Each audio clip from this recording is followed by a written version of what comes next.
Bueno, muchísimas gracias. Tal como dice Liliana, pues eso es parte de un trabajo que ya llevamos realizando bastante tiempo o que comenzó hace bastante tiempo.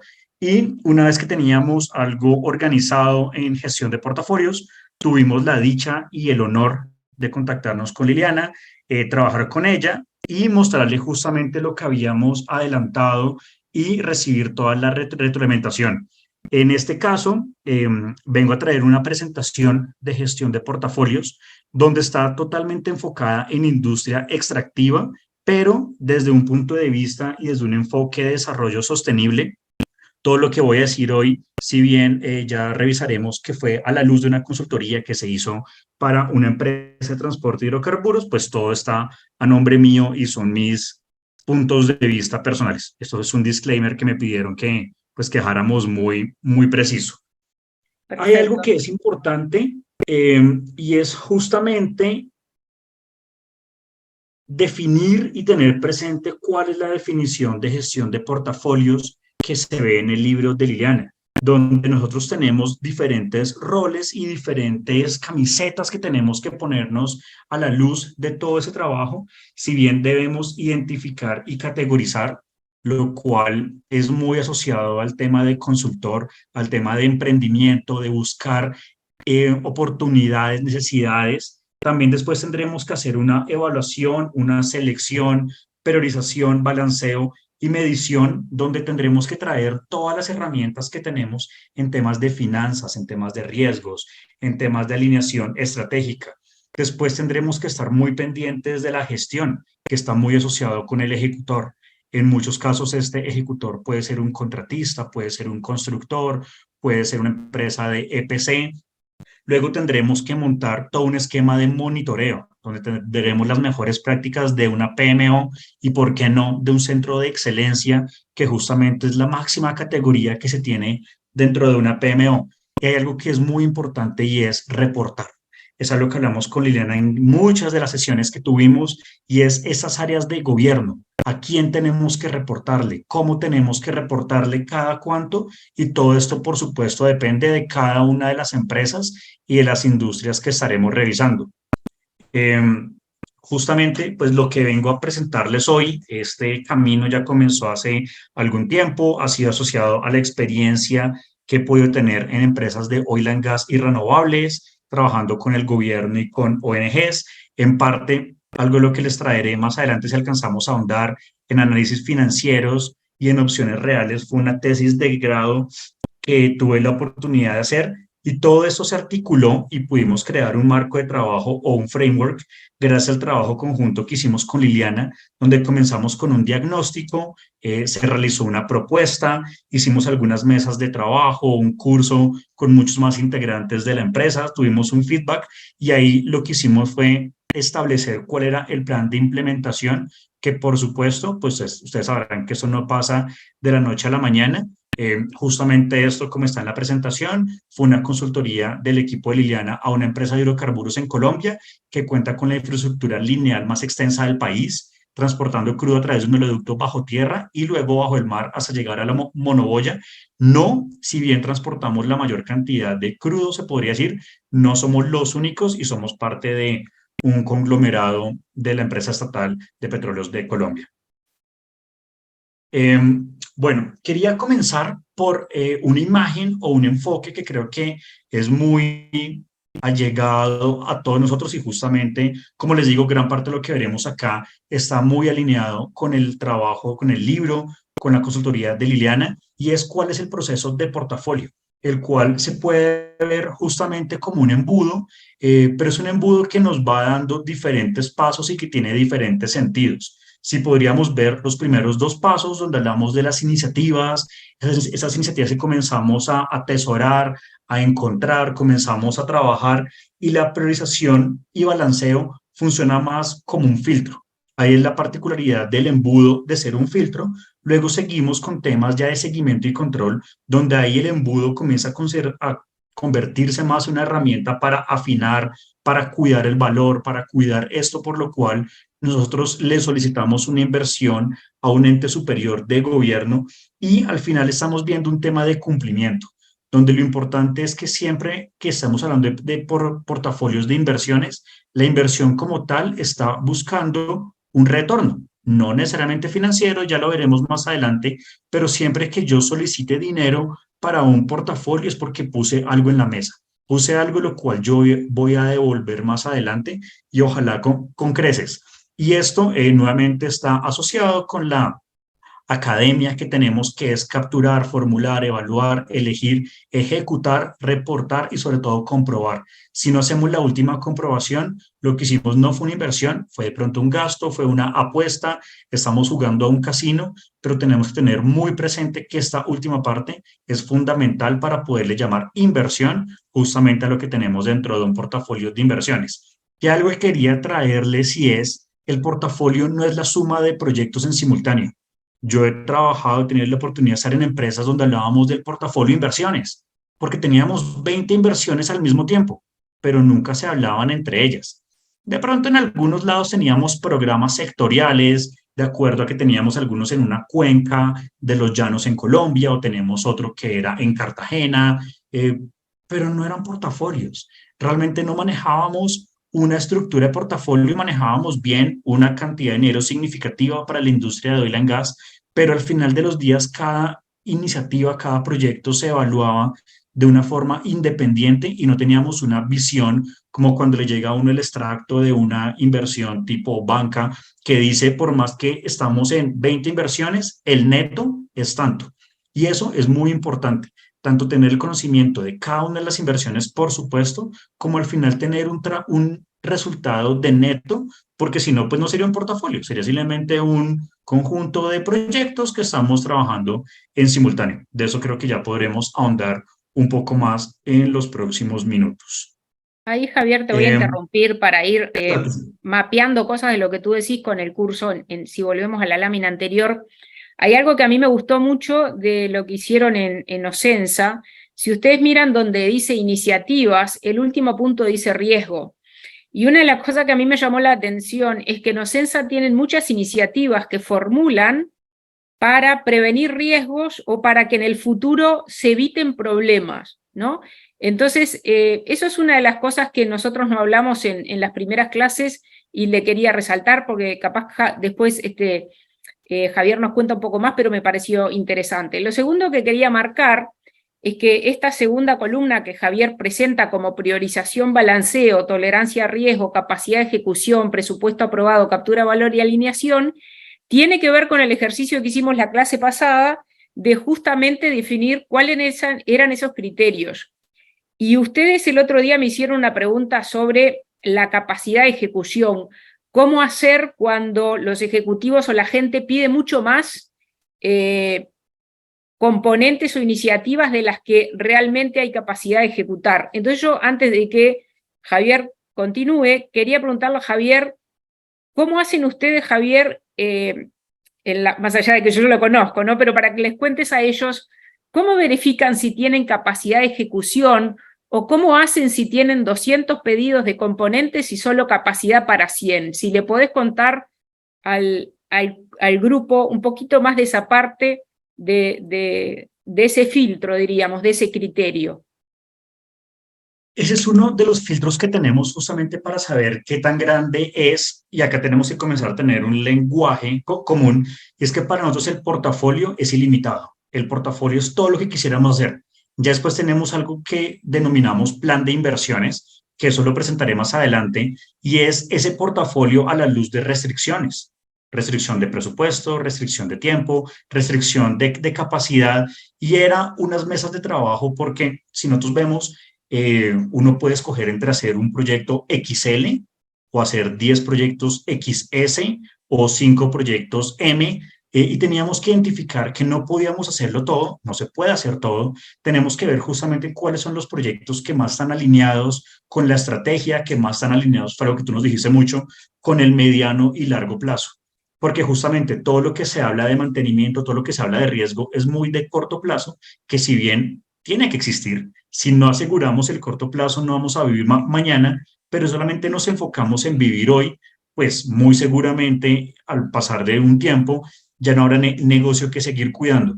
Entonces, es este balance en el cual se debe identificar desde el punto de vista de ejecución, la cantidad de personas que tenemos en control, todo el overhead que existe, cuál es la máxima cantidad de inversiones, pero no se puede dar un número porque depende del tamaño. Es cierto que una inversión 10 veces más grande no requiere 10 veces más personas, pero sí es como un sabio equilibrio en el cual tenemos que sentarnos, primero delimitar muy bien cuál es nuestra capacidad de ejecución y de control desde la empresa y así comenzar a validar cuáles son esas inversiones principales o más relevantes que van ingresando. No existe como tal un Excel en el cual nos pusiéramos, es un ejercicio que se logra después de varias mesas de trabajo, con los altos directivos, los ejecutores, para saber efectivamente cuánto era la capacidad de ejecución. Entonces, no hay una respuesta directa, simplemente es sentarse y analizar muy bien hasta dónde se puede llegar, porque de hecho creo que también está en tu libro, que dice que uno no puede escoger 200, cuando máximo puede hacer 100, porque al final todas le van a salir mal. Entonces hay que tener demasiado cuidado con eso. Gracias, Javier. Ok, no sé si algo más o continuamos y vamos ahí trayendo algunas preguntas. No, como quieras, yo había pensado que presentes todo para que no Ok, te ir listo. marcando algunas cositas de vínculo con el curso, pero como sé que tenés mucho más, capaz dejar para el final, después que ellos tengan más claro el panorama de lo que es la metodología. Ok, perfecto. Bueno, en el universo del portafolio que tenemos una razón de ser.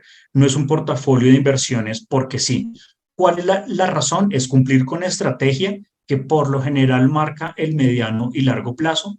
Es asegurar el cumplimiento normativo que asegura todo. Asegura el inmediato plazo, el mediano plazo, el largo plazo, porque sin cumplimiento no tenemos absolutamente nada. Y tendremos componentes operativos que son aquellos que salvaguardan la operación el día de hoy y que nos permiten seguir creciendo.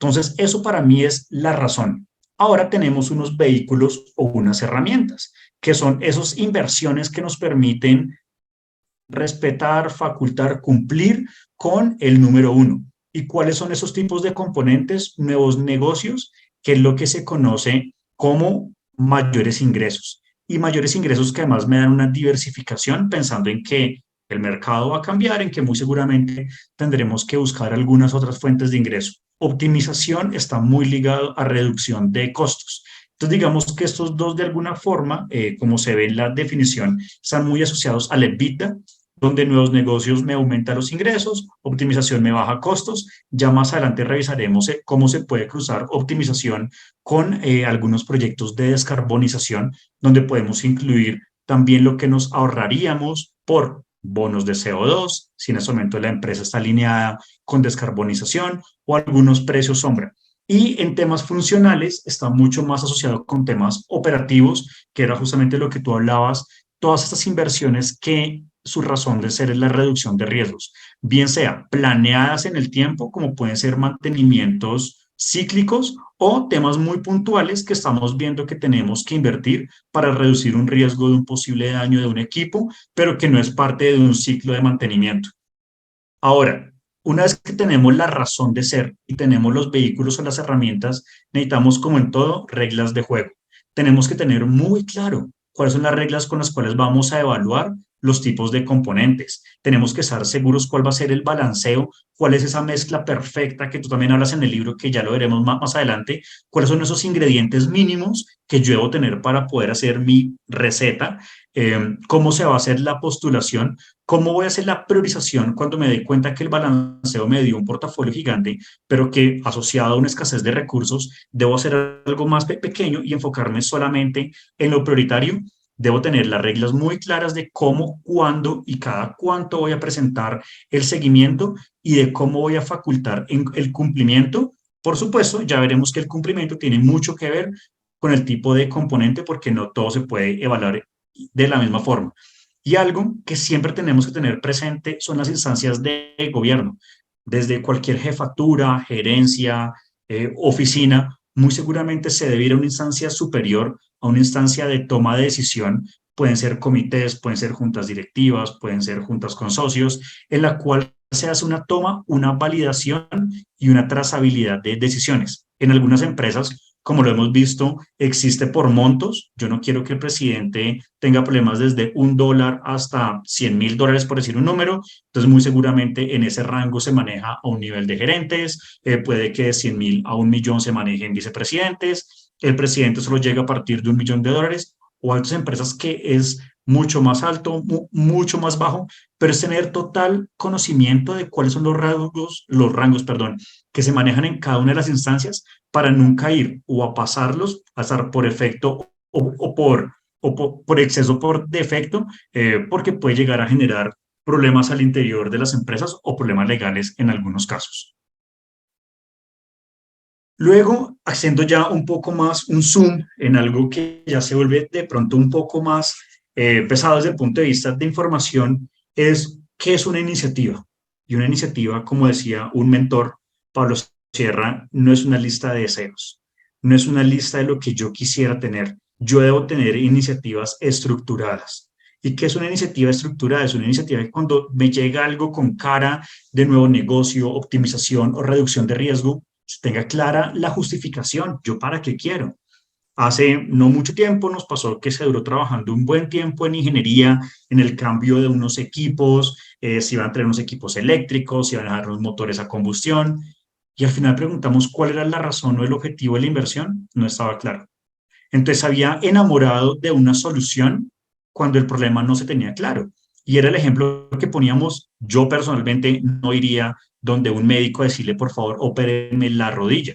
Yo le digo, me duele la rodilla, ya él verá si se arregla con pastillas, que en muchos temas sería mantenimiento, sería OPEX, o puede ser con algunos ejercicios para mi rodilla, que en el caso de estos ejemplos serían con filosofías de operación, sería con mejores prácticas de caminar, o si definitivamente requiero una cirugía, ahí ya es lo que se conoce como inversión, como CAPEX, pero permitan que entren las iniciativas como situaciones y después se comienzan a buscar cuáles son las iniciativas para buscarle solución. Cuando se llega con solución, muy seguramente está sesgada hacia algún camino ya previamente identificado que no es el mejor camino para una inversión.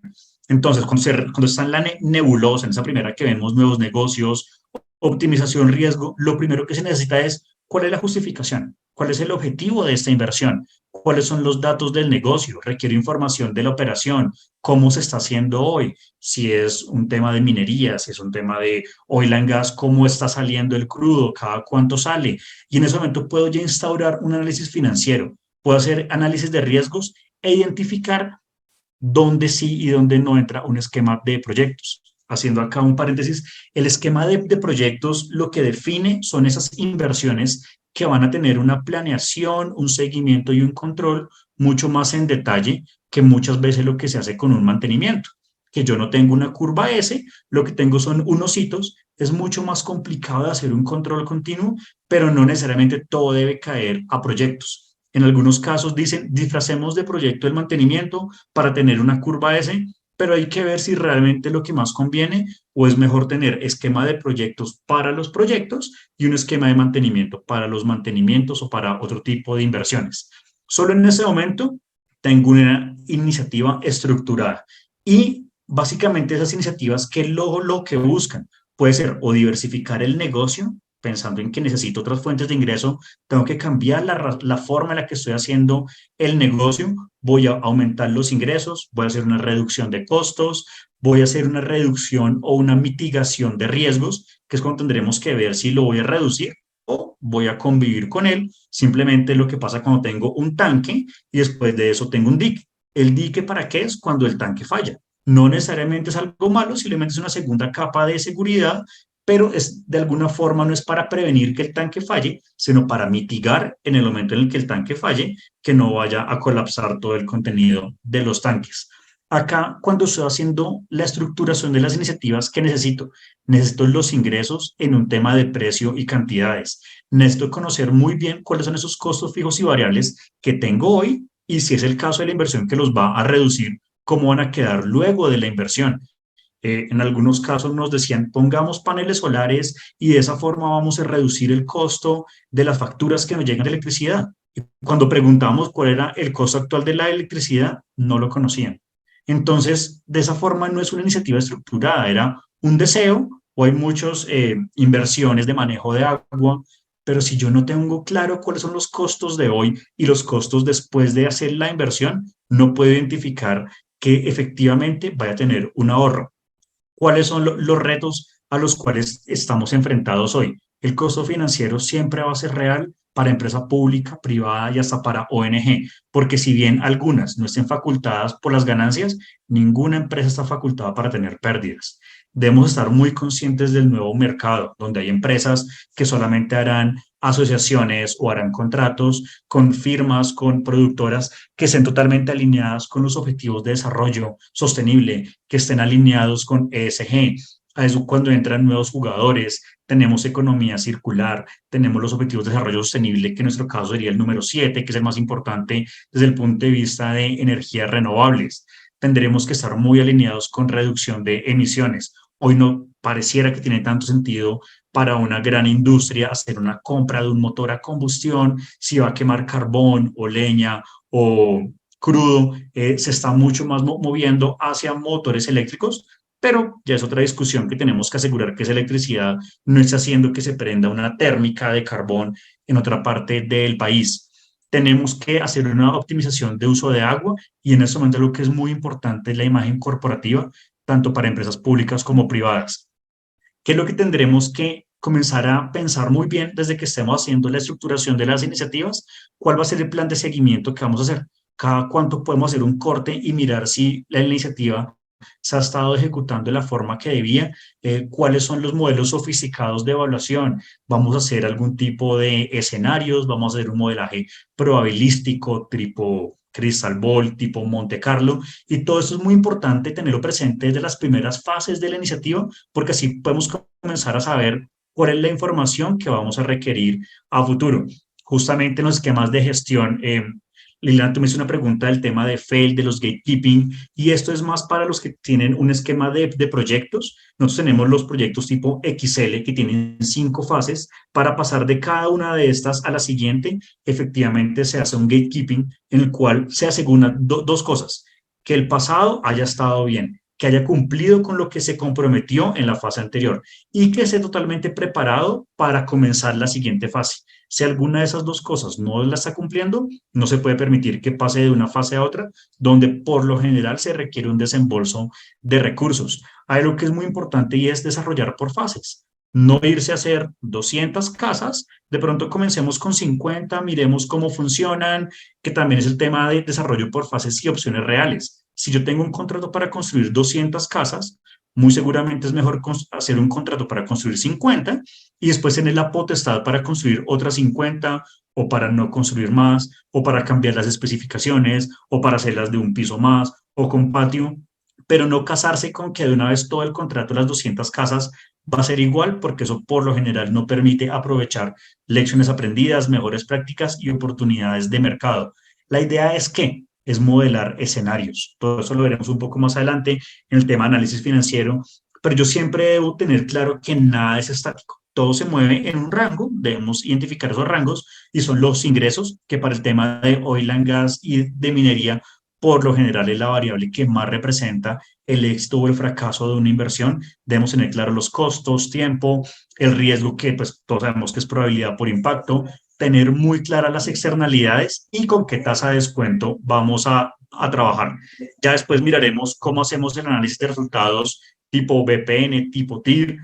Acá haremos una revisión, no sé si ya lo vieron y si no, pues igual lo realizarán con Liliana, el concepto de riesgo residual y riesgo objetivo, que es el que en este momento nosotros nos vamos a enfocar. El riesgo inherente, que es el que viene más desde el punto de vista de operación, lo dejamos para otros escenarios. ¿Cuál es el horizonte de tiempo que tenemos? ¿En cuánto se van a hacer la evaluación de las inversiones? Que ya veremos también por qué es tan importante no hacer promesas a 15 años, cuando sabemos que el seguimiento no lo hacemos por más de 2, 3 años, y identificar muy bien si es proyecto o no proyecto. Sé que creo que ese es el slide más pesado de mi presentación. Me disculpo por eso, pero era muy importante tener todas las variables, los ingredientes de ese plato que vamos a cocinar, tenerlos mapeados. Acá no puedo dar efectivamente cuál es la cantidad de cada uno, porque eso ya dependerá específicamente de cada industria y de cada empresa. Espero que ya la siguiente sea un poco más dinámica y es todo eso que dije, ¿cómo se puede enmarcar efectivamente en la realidad?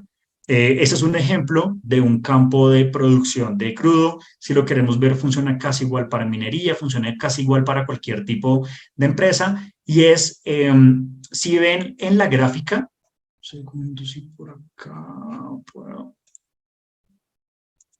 Sí, creo que acá se ve. Efectivamente, las líneas azules es lo que sería antes de las inversiones o como se está viendo, y el naranja es como se está viendo que puede ser la producción luego de algunos ajustes. ¿Qué significa esto? Que vamos a necesitar más procesamiento de crudo, vamos a necesitar más procesamiento de agua, vamos a necesitar más procesamiento de fluidos. ¿Y esto qué es lo que significa? Lo que significa es que muy seguramente el mantenimiento que vamos a hacer en 2 años tendremos que traerlo al año siguiente porque los equipos van a girar mucho más, los equipos van a generar más electricidad, los equipos van a hacer más bombeos de fluidos. Entonces, el mantenimiento, como digo, que teníamos para 2, 3 años, puede que lo traigamos en el tiempo.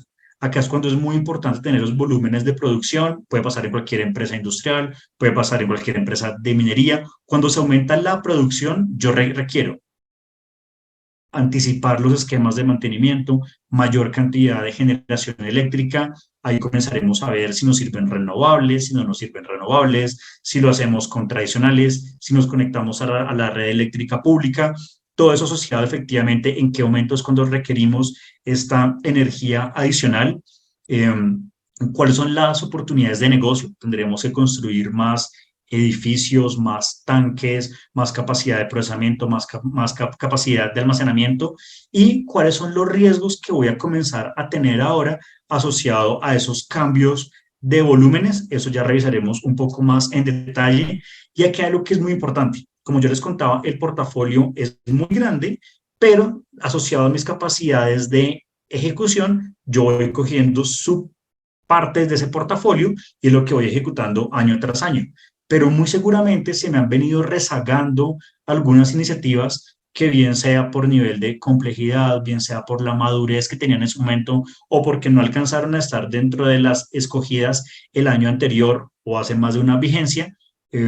Tengo que tenerlas en el mapa, no las puedo dejar perder. Y aquí hay dos temas muy importantes. Uno es por estrategia como tal de negocio y la otra es por imagen como tal de la oficina de portafolios. Me pasó que iba a alguna de las estaciones y me decían, Javier, pero es que ustedes nuevamente por acá, yo ya he propuesto 10 ideas cada año y nunca quedan. Entonces también dentro del balanceo, dentro de esta mezcla, tendremos que de alguna forma salvaguardar esas iniciativas que vienen de años pasados, pero que por imagen, si las seguimos matando año tras año, va a haber un punto en el que las personas nos van a querer dar más ideas o dar más propuestas porque saben que nunca van a quedar dentro de las elegidas y eso puede comenzar a ser contraproducente para las siguientes vigencias donde vamos con maletín buscando iniciativa de estación por estación o de empresa por empresa o de fábrica por fábrica. Bueno, acá ya es un tema un poco más asociado a análisis financiero y son, como les decía, esas son las iniciativas. Ahora comenzaremos a mirar cuáles son las que se facultan por oportunidad de negocio. Entonces, por oportunidad de negocio, ¿yo qué es lo que tengo? Tengo en ese momento la idea de generar por medio de torres eólicas electricidad para mi operación. Pero hay 4 preguntas que siempre toca hacerse en temas energéticos y es qué, dónde, cuándo y qué tan seguro debo estar. ¿Qué? Yo lo que necesito es energía eléctrica para bomba hidráulica. No debo venderlo como requiere energía eléctrica generada mediante turbina eólica, porque a mí lo que me interesa es la energía. Después tendremos que ver cuál es la mejor fuente de energía y dónde está lo que me va a facultar, en dónde lo requiero. Si fuera Colombia, es muy diferente si ese campo queda en La Guajira, que es uno de los mejores puntos de generación eólica, siendo acá publicidad de mi país, o si ese campo de producción queda en el Amazonas o si queda en alguna cuenca de los llanos, la capacidad de generación eólica va a ser diferente. Entonces yo no debo casarme con que debe ser eólica o con que debe ser solar en temas renovables, porque muy seguramente en algunos puntos no va a funcionar.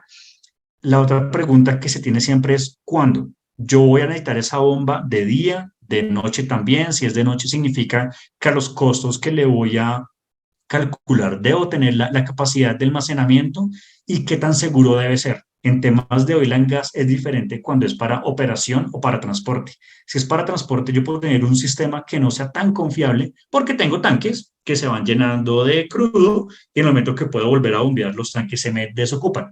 Pero si es para la operación, si yo tengo un pozo petrolero conectado a una fuente de generación y esa fuente falla, el pozo muy seguramente va a tener una frenada abrupta y eso hace que el pozo no se vuelva a recuperar. Entonces debo tener mucho control y mucha seguridad del análisis primario que hago de para qué es esa energía y si vale la pena tener para todo el total de un campo fuentes eólicas, fuentes renovables, fuentes tradicionales. La ventaja de las turbinas que funcionan quemando carbón o quemando oil and gas es que pues básicamente son muy confiables. Dentro de la Javier, oportunidad, una pregunta. Acá en el equipo, como yo te decía, tenemos gente, bueno, obviamente de hidrocarburos, tenemos gente de minería, pero también tenemos gente de construcción, de finanzas, de bancos, mucha gente de TI, de informática, de retail, de aseguradoras.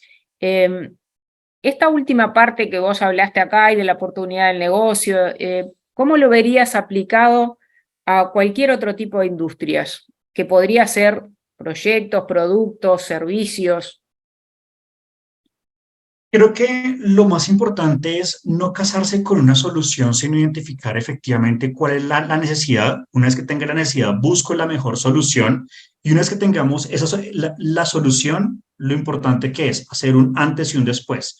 Antes, cuáles son mis ingresos, cuáles son mis costos. Luego la inversión, cuáles son mis ingresos, cuáles son mis costos. Y efectivamente, acá como tengo haciendo cualquier tipo de balance, si queremos incluir impuestos, regalías, depreciación, identificar muy bien cuáles son los dos escenarios que tengo. Siempre es antes de la inversión, después de la inversión y compararlo.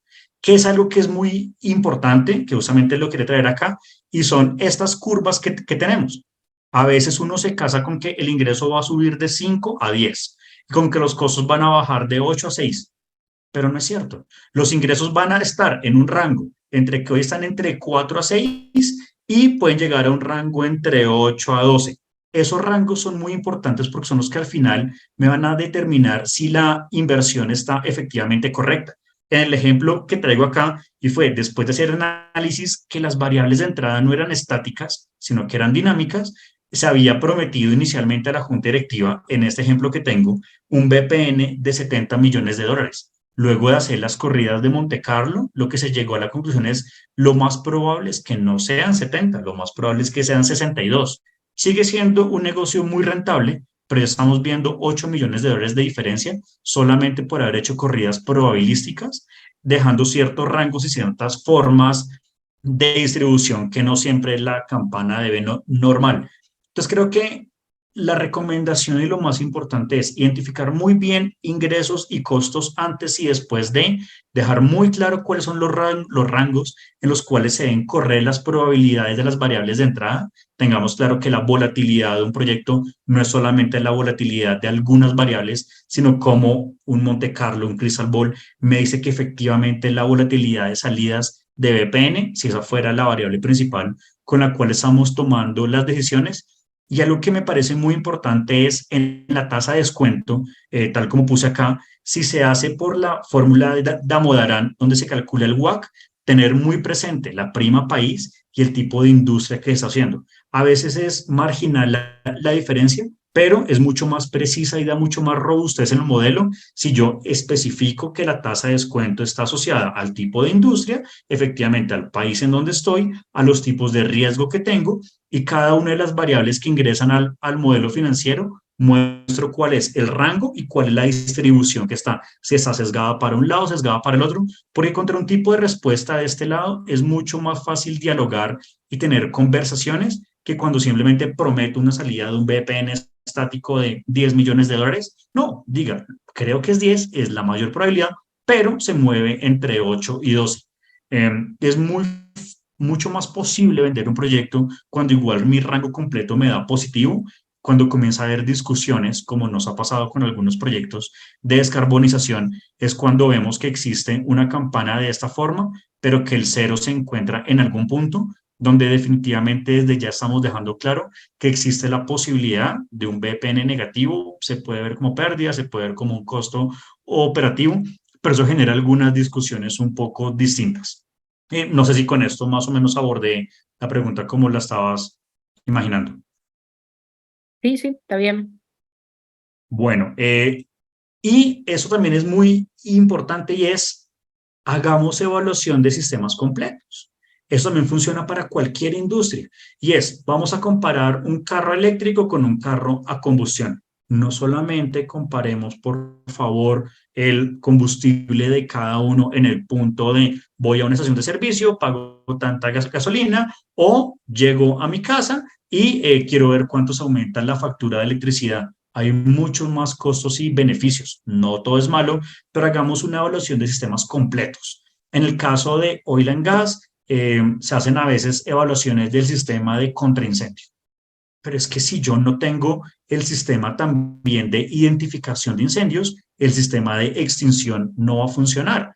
Si yo, nuevamente, en este ejemplo del carro, no tengo en cuenta que va a haber un costo por sistema de carga, que va a haber una regulación que me puede favorecer. En Colombia, si tengo un carro eléctrico, puedo usar el carro todos los días. Si tengo un carro a combustión, tenemos algo llamado pico y placa. Eso para algunas personas puede ser comodidad, para otras puede ser una oportunidad de negocio. Entonces también incluyamos eso dentro del modelo financiero. ¿Cuál va a ser el punto de medición que va a tener de consumo energético o efectivamente de gasolina? Si lo hago por una voluntad propia de descarbonizar, revisemos en dónde vivimos. Si es en Colombia, los deltas de energía de todos los carros eléctricos muy seguramente primero vendrán de hidroeléctricas antes que de una térmica, pero habrá algunos países que si la matriz está mucho más enfocada en quemar carbón, pues el carro eléctrico no le va a funcionar al medio ambiente.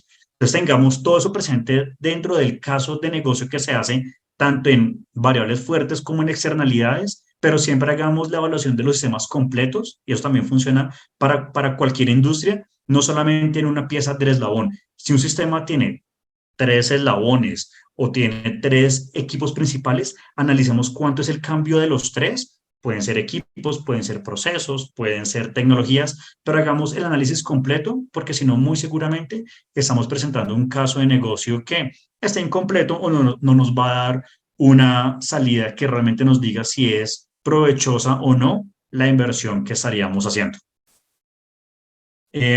Bueno, esto eran los que habíamos hablado, son las inversiones que se facultan por modelo financiero, bien sea porque voy a recibir más dinero, porque voy a hacer algunos ahorros de dinero, y son las de nuevos negocios y optimización. Acá es donde vamos a traer esas inversiones que se hacen por riesgo. Básicamente hay 2 tipos de inversiones. Una son, yo le hago mantenimiento a mi carro porque si no le hago mantenimiento veo que estoy en rojo en los frenos, pero luego de hacer mantenimiento estoy en medio, tampoco digamos que estoy en bajo, pero entonces, ¿qué es lo que es muy importante? Ese delta entre muy alto y medio es mi promesa de valor. Yo invierto un dinero en hacerle mantenimiento al carro, por ese delta que estoy pasando entre si no le hago mantenimiento estoy en muy alto, pero al hacerle mantenimiento quedo en medio. ¿Qué es lo importante del muy alto? El muy alto es la priorización. Entonces, después, cuando tengamos este portafolio formulado, pero comencemos con restricciones, primero que cogeremos los que el riesgo residual está en alto, muy seguramente, y cuando comencemos a contarle a la junta directiva, junta de socios, al dueño, ¿por qué hago la inversión? Yo no digo porque está en alto, digo porque al hacer la inversión paso de alto a medio. Es el delta que me faculta cuál es la importancia o cuál es el retorno de la inversión, si lo quisiéramos ver así, de las inversiones que están facultadas en riesgos. Alguna de las variables, de las matrices RAM que tenemos, me dan la posibilidad de evaluar no solamente una dimensión, sino por lo general todas me dan 4 dimensiones. ¿Cuál es el riesgo? Nuevamente, residual y objetivo de personas, económicas, medio ambiente e imagen.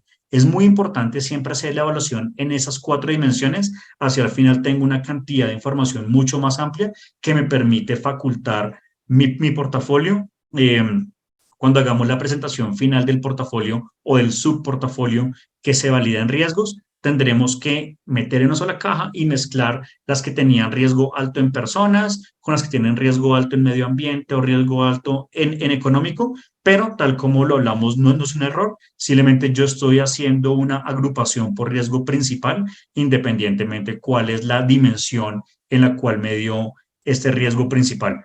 Entonces, como les digo, acá lo importante es identificar todas las inversiones que tenemos por reducción de riesgo, dejar muy claro cuál es el riesgo antes de la inversión, lo llamamos residual, riesgo luego de la inversión, lo llamamos objetivo, y estos dos son los que el delta me da, la promesa de valor, y el residual o el antes de la inversión, lo que me da es el punto de priorizar. Muy seguramente, por más que estemos en un momento de vacas flacas, los que están con un riesgo alto o muy alto, no lo postergaremos para la siguiente vigencia, ni los dejaremos de hacer, ya tendremos que ver cuáles son las herramientas que podemos tener para podernos traer todas estas inversiones que sí o sí tenemos que hacer lo antes posible.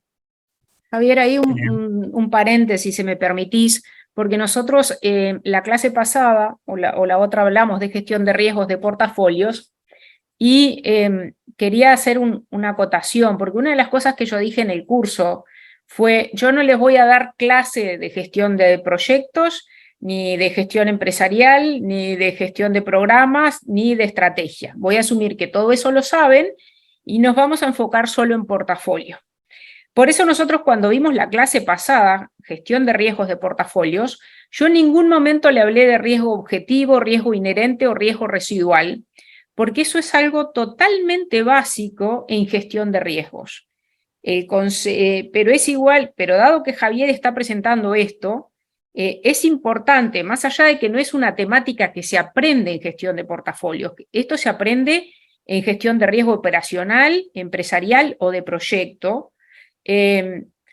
Para recordar, y Javier más o menos lo comentaba, riesgo inherente es el peor escenario, es decir, yo tengo este riesgo ocurre, se materializa porque no estamos haciendo ningún tratamiento, no hay ningún control, ningún plan de acción, no estamos tratando las causas, los impactos, nada, ¿no? Entonces ese es el riesgo inherente que algunos le llaman riesgo puro. Sé que estas cosas en algunas industrias es muy usado, muy conocido, no tanto en otros. En el estándar de PMI, por ejemplo, o en proyectos, el riesgo inherente no se evalúa mucho, en riesgo operacional y empresarial se utiliza muchísimo. Entonces, uno tiene ese peor escenario, ese riesgo que si no hacemos nada se va a materializar, que es el inherente. Después le aplica el tratamiento, es decir, uno mira qué controles ya tenemos, correctivos, preventivos, qué planes de acción, qué planes de contingencia ya existen hoy y tenemos funcionando, operando, y eso nos lleva a un momento B, un momento que es el riesgo que decía Javier, el residual. Residual es sinónimo de actual. ¿Dónde estamos hoy? El riesgo hoy es el riesgo que se llama residual. Entonces, antes de hacer un componente, imagínense que yo tengo, saliendo un poco de energía, saliendo un poco de petróleo y demás, imagínense que estoy en una empresa informática donde tenemos un montón de sistemas legados en un banco o en una empresa aseguradora o un SAP con una versión viejísima, entonces tenemos riesgo. Ahí por un lado vemos lo que Javier decía, hay iniciativas que se hacen para minimizar riesgos, y es decir, si yo no cambio este sistema, vamos a tener un problema mañana. Para mitigar este riesgo tenemos que implementar esta migración, esta implementación, un sistema con una tecnología totalmente nuevo. Mi riesgo residual es dónde estoy hoy, qué riesgo tenemos operando con todos estos sistemas obsoletos, todos desintegrados. Entonces, ¿qué hacemos? Le decimos al directorio o al cliente, al gerente general, mire, nosotros vamos a implementar todo este proyecto o estos programas de 5 proyectos para migrar a una tecnología nueva. Que eso nos va a dar un valor, un beneficio, una promesa de valor, como decía Javier, que lo vamos a ver después más cuando veamos la gestión de beneficios. Y lo que uno le dice al directorio, al gerente general, cuando le promete es, nosotros hoy estamos en riesgo rojo muy alto con estos sistemas obsoletos que andan a pedal, que están colgados de un hilo. Ese es el riesgo residual. El día de mañana, si vos me das $500.000, $1.000.000 o lo que sea, yo te implemento la migración de estos sistemas legados, ellos te va a llevar, no sé, 1 año, 2 años, etcétera, y en 1 año, 2 años, etcétera, con esa inversión, con esa plata, ese riesgo que hoy es rojo nos va a quedar en verde. Entonces, mi riesgo rojo es residual y luego de que implementemos y terminemos los proyectos, nuestro riesgo objetivo es al que queremos llegar, lo que en inglés se llama target risk, va a ser amarillo. Y yendo a lo que es personas, económico, medio ambiente e imagen, para hacer un poquito un mapeo con otras industrias, por ejemplo, en informática no solemos evaluar impacto en las personas, en el medio ambiente, pero sí podemos evaluar impacto económico, impacto reputacional o en la imagen, otro impacto que acá no está, que es el legal, ¿no? No evaluamos impacto en CAPEX, como, o podríamos, pero no es en CAPEX de proyecto. Entonces, los ámbitos de impacto, personas, económico, medio ambiente, dependen de la industria. Por ejemplo, construcción puede evaluar el ámbito de impacto comunitario. Si hacen una construcción y los vecinos se quejan, hay un impacto comunitario. Si hacen una manifestación en una minera, bueno, impacto comunitario. Entonces, los impactos van a depender de la industria. El económico y el reputacional son transversales a cualquier industria. El impacto en personas, que tiene mucho que ver con la salud y seguridad, ahí depende de la industria también. Una recomendación que me gustaría hacerles es, si van a presentar algún tema de riesgo en alguna mesa de trabajo, primero tómense el tiempo de explicar el glosario o el vocabulario. Tuve una mala experiencia donde después de una discusión con uno de los vicepresidentes de riesgos que me regañó en frente a muchas personas, nos dimos cuenta que estábamos hablando de lo mismo, pero con diferentes palabras, y por supuesto por rango, pues yo perdí la discusión. Entonces, a veces pensamos que todos usamos el mismo glosario de riesgo inherente, residual objetivo, y debería ser así, pero no siempre sucede. Una buena práctica, o algo que me funcionó, fue cuando llevamos esto a un comité de inversiones en el espacio que acá se usa antes de comenzando las presentaciones, que es el momento de seguridad. De hecho, presenté el video de Liliana que tiene en YouTube, donde explica en 3 minutos los 3 tipos de riesgo, y después de haberlo presentado, hice mi presentación, valga la redundancia, y fluyó mucho más continuo. Pero no creamos que todos tienen el mismo nivel por cargo, por rango, porque a veces nos estrellamos con que usamos palabras distintas y eso hace que la comunicación sea muy complicada. Ahí, Javier, un paréntesis, le voy a pedir a Marcelo. Marcelo, pasale el link a todos por chat para si alguien lo quiere ver después. Se llama Riesgo Inherente, Residual y Objetivo, que está en el canal de YouTube, lo que se refiere Javier. ¿Hay alguna pregunta, alguna manito levantada? ¿Alguna pregunta para Javier hasta ahora? Veo a Manuel. Una mano. ¿Manuel? Sí, ¿qué tal? ¿Cómo están? Buenas noches. Javier, muchas gracias por la presentación, está muy buena. Manuel, decile que Javier no te conoce, cortito, cargo, país, empresa. Sí, estoy a cargo de la Oficina de Proyectos de Tecnología de Minera Las Bambas. Trabajo aquí en Lima, Perú. La operación es en Cusco. Estamos a bastante tiempo de acá de Lima, pero tenemos diversos proyectos y estoy a cargo de esta entrega de proyectos, tanto pequeños como proyectos XL. Y la pregunta que tengo es, lo que a nosotros nos pasa, y no sé si a ustedes les ha pasado y cómo lo han manejado, es que cuando llegas en ese primer punto donde recibes varias iniciativas, no todas se rechazan necesariamente porque entreguen poco valor, sino sencillamente ese límite, esa barrera que pusieron es que hay muchos proyectos que entregan mucho valor, pero hay algunos que quedan por debajo y las áreas usuarias toman esos proyectos con su propio OPEX y lo ejecutan. Y se salen por todo el control, ¿cierto? O sea, sí, está bien, no soy prioritario para ti como oficina de portafolio, como oficina de proyecto, pero para mí sí es importante y lo voy a hacer por fuera. No sé si les ha pasado cómo gestionan esas iniciativas, porque nosotros, sobre todo cuando hay época de bonanza de la empresa, hay muchas altas iniciativas, hay OPEX que tienen las áreas y que tratan de invertirlo en proyectos que no necesariamente los podemos tomar, ¿no? De hecho, a nosotros nos pasa en 3 puntos y es el tema de inversión, o bueno, como hablamos acá, de CAPEX y de OPEX, Todos saben que por CAPEX se piden más documentos, se hacen más análisis. Entonces, efectivamente, prefieren irse por OPEX. La única forma de cortar eso es instaurando reglas, instaurando gobierno y no quiero decir que por medio de miedo, porque creo que es la peor forma, pero sí de alineación y dejar claro que no es el deber ser.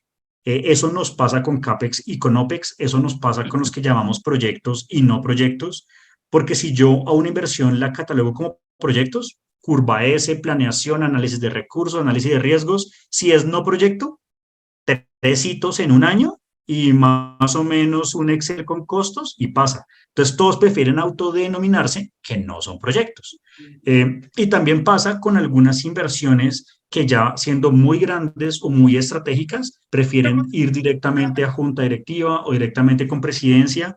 Es una realidad, todo el mundo quiere irse por donde hay menos restricciones, por donde hay menos sangre, sudor y lágrimas. La única es, por más que sea una gerencia, una presidencia de puertas abiertas, dejar claro que toca cerrarle las puertas a estas ideas y canalizarlas de la forma que debe ser. Acá tenemos algunos mercados informales que se llaman San Andresitos, y justamente decíamos que ese era el San Andresito de las iniciativas, donde llegan sin documentos, sin papeles, sin nada, y hay quien las compra. Pero justamente debemos comenzar pues, a cerrarle las puertas a esos caminos, porque si no, pues por supuesto que los ejecutores van a preferir hacerlo por ese lado. No hay actas cuando no se llevan a comités de inversiones, no hay promesa de valor, no, después no tengo que explicar por qué fue que hizo una inversión. Si yo fuera ejecutor también intentaría por ese lado, pero espero que no me escuchen. Pero sí, realmente la única forma es cerrar todas las puertas posibles. Hay un comentario que fue muy bueno. En algún momento, hablando justamente de este problema, ellos tenían muy diferenciado cuando entraban al pipeline o al embudo lo que era un proyecto o no proyecto. Proyecto o una operación, un mantenimiento, una inversión más chiquitita. Entonces, claro, el proyecto le pedían 800.000 cosas y a lo demás le pedían casi nada. Entonces dijimos, no, tiene que haber un poco lo que yo les decía la clase pasada, una hoja de información mínima, unos criterios mínimos de entrada o de pasaje de una etapa a la otra, que todos lo completen. Y así no sea un proyecto o tenga una metodología más ágil o lo que sea, hay determinada información que sí o sí la necesitamos para poder saber si realmente agrega valor. Y una de las cosas que se inventaron acá en la consultoría fue decir que lo que entra, los componentes, no, más allá de qué proyecto o no proyecto, se llaman forma de trabajo. O sea, son componentes y tu forma de trabajo o tu forma de ejecución puede ser mediante gestión de proyectos o puede ser mediante una gestión Lean, una gestión de operaciones, una gestión de innovación, cualquier otra cosa, pero el tema de proyecto o no es más un mecanismo de ejecución, ¿no? Quería agregar eso y tenemos la mano también levantada de Ferney.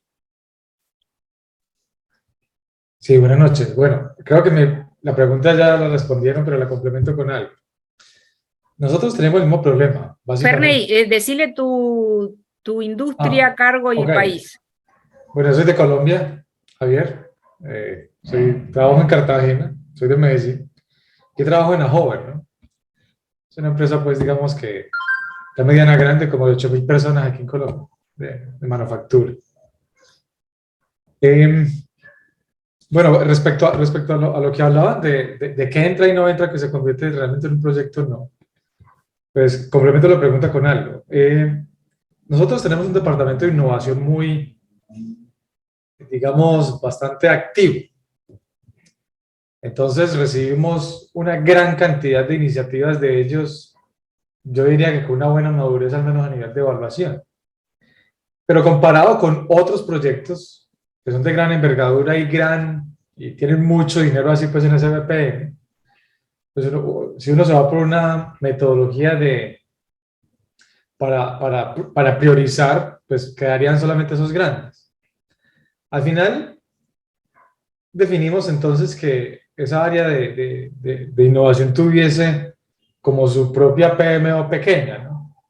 En donde fueran proyectos pequeños con un gran beneficio. Cuando dices entonces que los demás de pronto tienen un camino paralelo pues para sus proyectos, ¿han tenido de pronto la experiencia de ver cómo se desempeñan ellos y cómo entregan valor versus la PMO? Porque es que para nosotros es bien difícil compararnos con ellos, ¿no? En general. Seguir una misma regla o algo por el estilo pues ha sido bastante difícil, pero creo que ya respondiste la pregunta, pero digamos como que lo reitero por si tienes algo más que agregar al respecto. No sé si tiene que ver justamente con este slide que tengo acá, que es cuando hablamos de balanceo de portafolio. Y quiero hacer primero una sensibilidad. Cuando nosotros comenzamos con Liliana, eso que dice mantenimiento, ese es un portafolio inventado por mí, eh, pero cuando comenzamos, eso de mantenimiento era casi el 85%. Y una de las preguntas de Liliana es, venga, ¿y mediano y largo plazo para cuándo? Entonces, este ya fue una distribución que intentamos tener, pero efectivamente, por ejemplo, en temas de ESG, en temas de tecnología, que sería otro, uno debe darles como, si me permiten el ejemplo de boxeo, su propio ring de boxeo. Yo no puedo poner pesos pesados con peso pluma, porque efectivamente pesos pesados siempre se me van a llevar todo el dinero del portafolio. Entonces, efectivamente, Ferney, en uno de los puntos, nosotros teníamos un documento que para los proyectos de tecnología los evaluaban de una forma distinta. El XL, pues no era XL comparado con infraestructura, tenían como su propio ring de boxeo y tenían su propia PMO, pero al final lo que dijimos es preferible tener una sola PMO que manejemos diferentes rings de boxeo de acuerdo a la capacidad de cada uno, pero lo que queremos asegurar es que sí o sí vamos a postular 4 rings de boxeo. Yo no puedo poner a pelear un proyecto de ESG contra uno de mantenimiento, porque el de mantenimiento siempre va a ganar. A mí el gerente de mantenimiento me dice, si no le hago mantenimiento a eso, su ESG no va a existir porque en 3 meses operación no hay. Pero entonces llega el de nuevos negocios y me dice, muy lindo su mantenimiento, pero o hacemos nuevos negocios o no haber empresa en 2 años.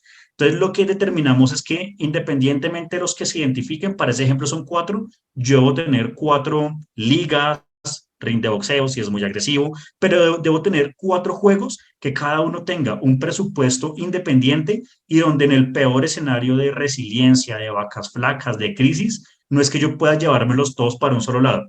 Suena muy bonito. En el momento de crisis, obviamente uno intenta llevar todos los recursos hacia el corazón, pero volvemos a preguntar, ¿cuál es el corazón? Sin ESG, muy seguramente no va a haber contratos, no va a haber ventas, vamos a tener problemas de mercado porque el mercado necesita que tengamos temas de descarbonización, temas de manejo de agua. Eh, es muy complicado dar una fórmula exacta, pero sí es algo que es muy importante y justamente era el MISI que tenemos ahí abajo y son mutuamente excluyentes colectivamente inclusivos. Es yo para cada uno de los objetivos que yo tengo, debo tener iniciativas, no debe haber iniciativas que no le peguen a ninguno de los objetivos, pero si yo hice una muy buena estructuración de los objetivos y dejé claro objetivos de corto plazo de mantenimiento, de mediano plazo de manejo de riesgos, de largo plazo de crecimiento, de nuevos negocios, de descarbonización, tengo que asegurar que siempre en la mezcla yo tenga inversiones que le peguen a esos objetivos. Insisto, en bonanza es sencillo, en vacas flacas o en crisis es un poco más complicado porque hay una reestructuración, hay una reducción de las capacidades, pero tengo que hacer todo el trabajo posible para que al final no todo se me vaya para un solo ring de boxeo, porque si los pongo a competir, como digo, en este caso de este ejemplo, mantenimiento se llevaría hasta el último centavo, porque es lo que me garantiza estar vivo hoy para poder pelear mañana. No sé si más o menos era como por ese lado que lo estabas como Sí, pensando. sí. Sí, sí, me acabaste de ilustrar de algo pues que haya pensado, pero que en definitiva es el camino. Gracias. Bien, Javier, solo para que sepas, estamos ya a 1:05 sé que queda bastante, para capaz que nos toque acelerar un poquito. Ok, perfecto. Bueno, acá es donde quería entonces hablar de la priorización. Nosotros tenemos un portafolio que son todas esas ideas. Todas las ideas que pasaron los primeros filtros son el portafolio. Pero si ese portafolio tiene 100 ideas, muy seguramente por las restricciones yo no podría hacer 100. ¿Cuáles son las restricciones justamente que hablamos? El presupuesto que me dan de año a año, si fuera un presupuesto anualizado, los equipos de trabajo no pueden manejar una cantidad infinita de inversiones, tengo que asegurar cómo funcionan en el tiempo, cuál es el nivel de madurez de esas inversiones que tengo. Entonces, como les digo, de los 100, muy seguramente solamente se pueden hacer 80 por restricciones. ¿Qué es importante? Saber cuál es el mínimo, que es el que aquí está en el círculo en verde, que es mi portafolio crítico, temas de regulación o de normatividad, no puedo por nada del mundo postergarlas, cuál es mi tolerancia al riesgo, y hay algo que funciona muy bien, y de hecho un gran amigo, Mario Torres, era un maestro en esto, y es cuando tengo restricciones, yo no tengo que desaparecer algunas inversiones. Muy seguramente les bajo la velocidad, comienzo de pronto con compras, comienzo con unas velocidades de ejecución un poco más lentas, y al reducir la velocidad de la ejecución también reduce la cantidad de recursos que requiere tanto en tiempo como en personas. De esa forma, yo puedo de pronto no hacer 80, sino 90 inversiones, pero un poco más lentas. En este ejemplo que puse acá, es ideal cuando el círculo verde es más pequeño que el rojo. Significa que lo mínimo que yo tengo que hacer cabe dentro de las restricciones. Si esto en algún momento llega a ser al revés y yo requiero hacer más de lo que puedo por limitaciones, tendré que levantar la mano, mirar efectivamente qué se puede hacer, porque pues es un riesgo estar por debajo de lo mínimo que yo necesito. Y el naranja, que es el círculo que tenemos acá, es efectivamente el plan de inversiones, donde por proporción, si el portafolio fueran 100, el plan de inversiones pueden estar siendo 50, 60, que son las que yo voy a matricular y voy a ejecutar durante la vigencia inmediatamente siguiente.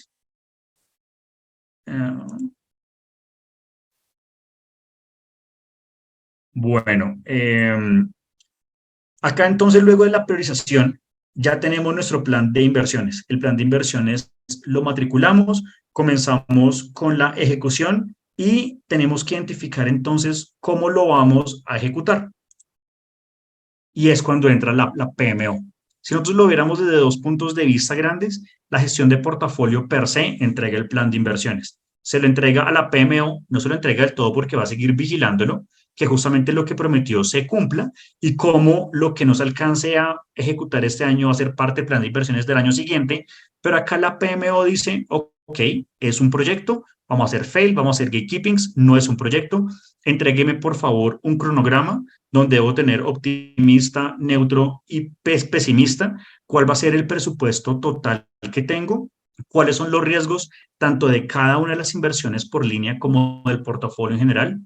Me doy cuenta que el precio del acero no solamente le pega a algunas inversiones, sino que le pega al 80% de mi portafolio, ya se vuelve un riesgo que es de fundamentales de negocio, y debo hacerle un mapeo no solamente a nivel de inversión, sino cómo lo manejo como portafolio.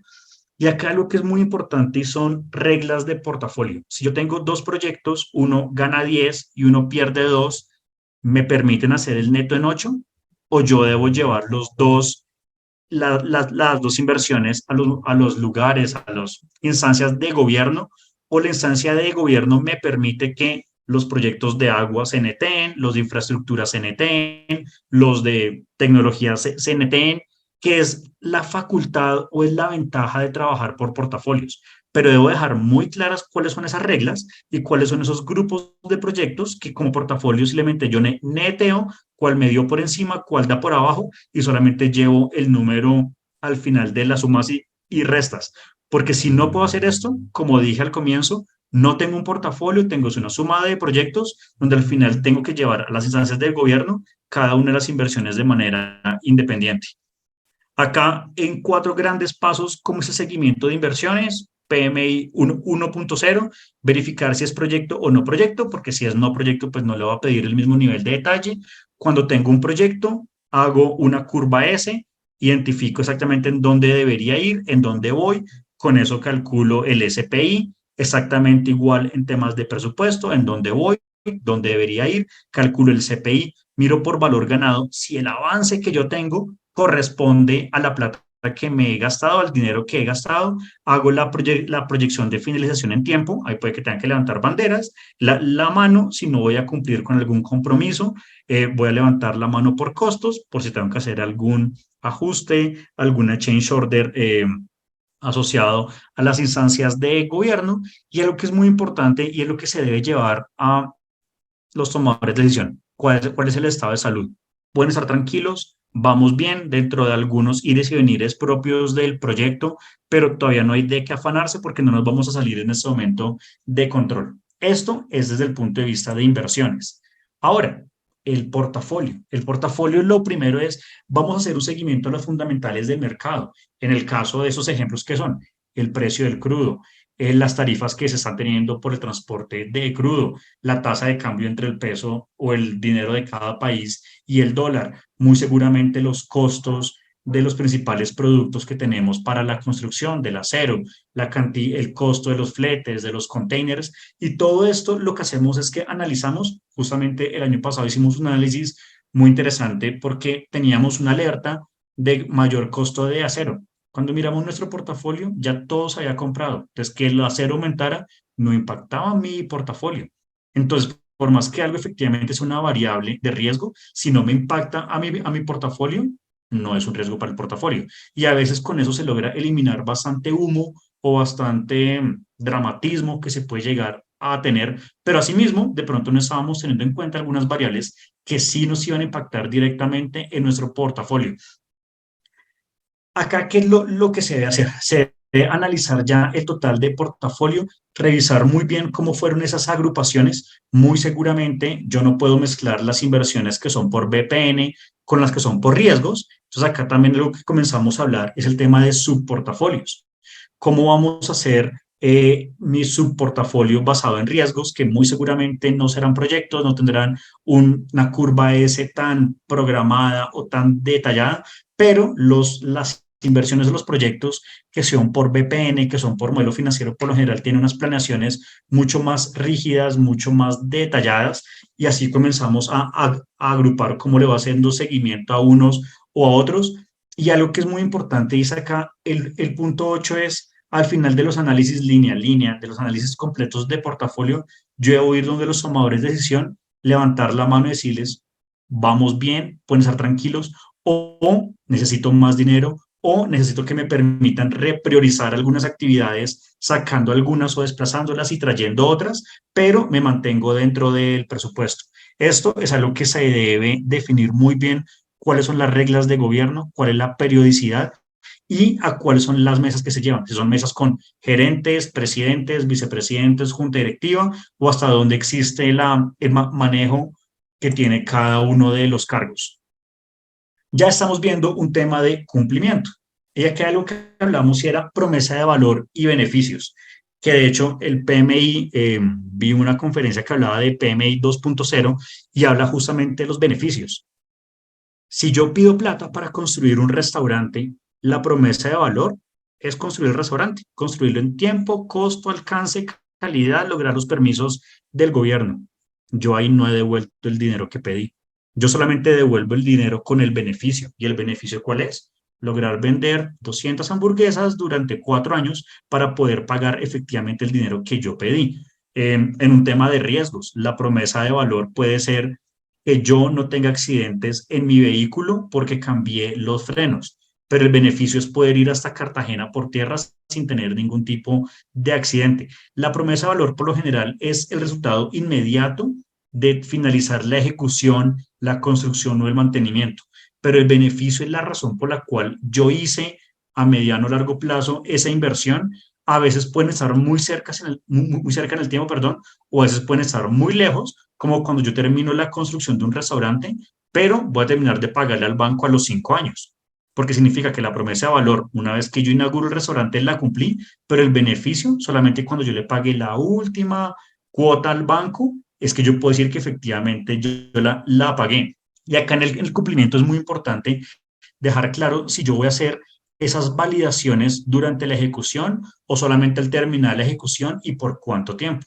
Si yo pido un préstamo por 15 años, yo le hago seguimiento hasta el año número 15. Muchas veces acá se hacen propuestas de optimización, cambio un equipo, veo que se paga en 15 años y después de 4 años, perdón, después de 2 años, nadie vuelve a hacerle seguimiento de nada. Entonces no fue una inversión, fue una apuesta, fui al casino, cruzo los dedos para ganar, pero nada me puede garantizar que efectivamente yo esté devolviendo el dinero a los tomadores de decisión, a los socios o a la junta. Y este era justamente como les hablaba del tema de portafolio y subportafolios. Yo puedo tener un subportafolio en riesgos, de hecho esa es una imagen muy similar a la que vimos con Liliana al comienzo de la consultoría, donde yo digo, miren, este es mi riesgo residual, yo me enfoco en que tengo 40% de mis inversiones en rojo, tengo 55 en medio y 5 en bajo. Esas 5 de abajo, por lo general, son un poco complicado de justificar porque es pedir dinero para pasar de bajo a bajo.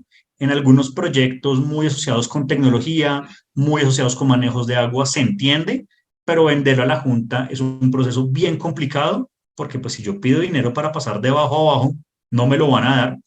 Cuando yo soy muy terrorista, digo que tengo muchos proyectos en alto, desde un punto de vista puede ser fácil de vender, dame $1.000.000 para pasar de alto a bajo. Pero viene alguna pregunta ya de revisoría interna y es, ¿y por qué convivimos con un riesgo alto? Entonces ese balance entre no postular todos en bajo, pero tener mucho cuidado con los que se postulen en alto. Y lo que nosotros podemos proponer es, con el dinero que les estamos solicitando, vamos a lograr 3 cosas. Una, vamos a cambiar esta imagen de riesgo residual y la vamos a convertir en riesgo objetivo. Acá dejé un 1% en riesgo alto, tendríamos que entrar a revisar si es válido que al final del ejercicio yo siga teniendo riesgos altos o esto es inadmisible y yo solamente puedo solicitar dinero para pasar de una realidad que tiene esta distribución a una realidad donde solo tenga riesgo en medio y en bajo, pero no es admisible, no es posible, no es lógico que yo al final del ejercicio continúe con riesgos altos.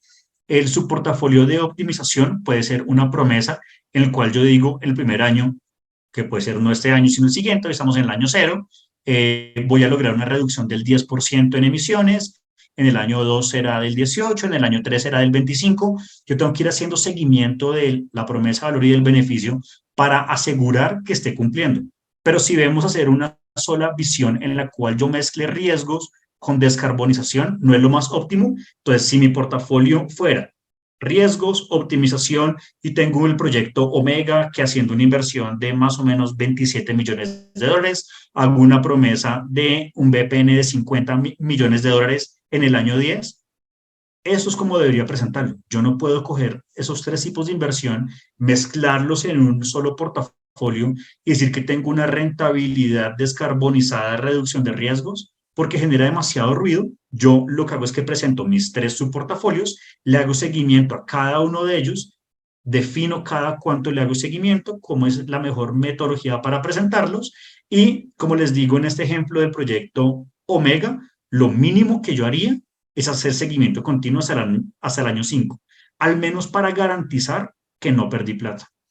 Realmente, si yo fuera un banco, tendría que hacerle seguimiento hasta el año 10. El tema es que si cada año tenemos 1 o 2 proyectos de ese tipo, tenemos que ser conscientes que al año 9 tendremos 18 proyectos para hacerle seguimiento de forma continua, lo cual requiere gran cantidad de manos, un equipo casi que completo.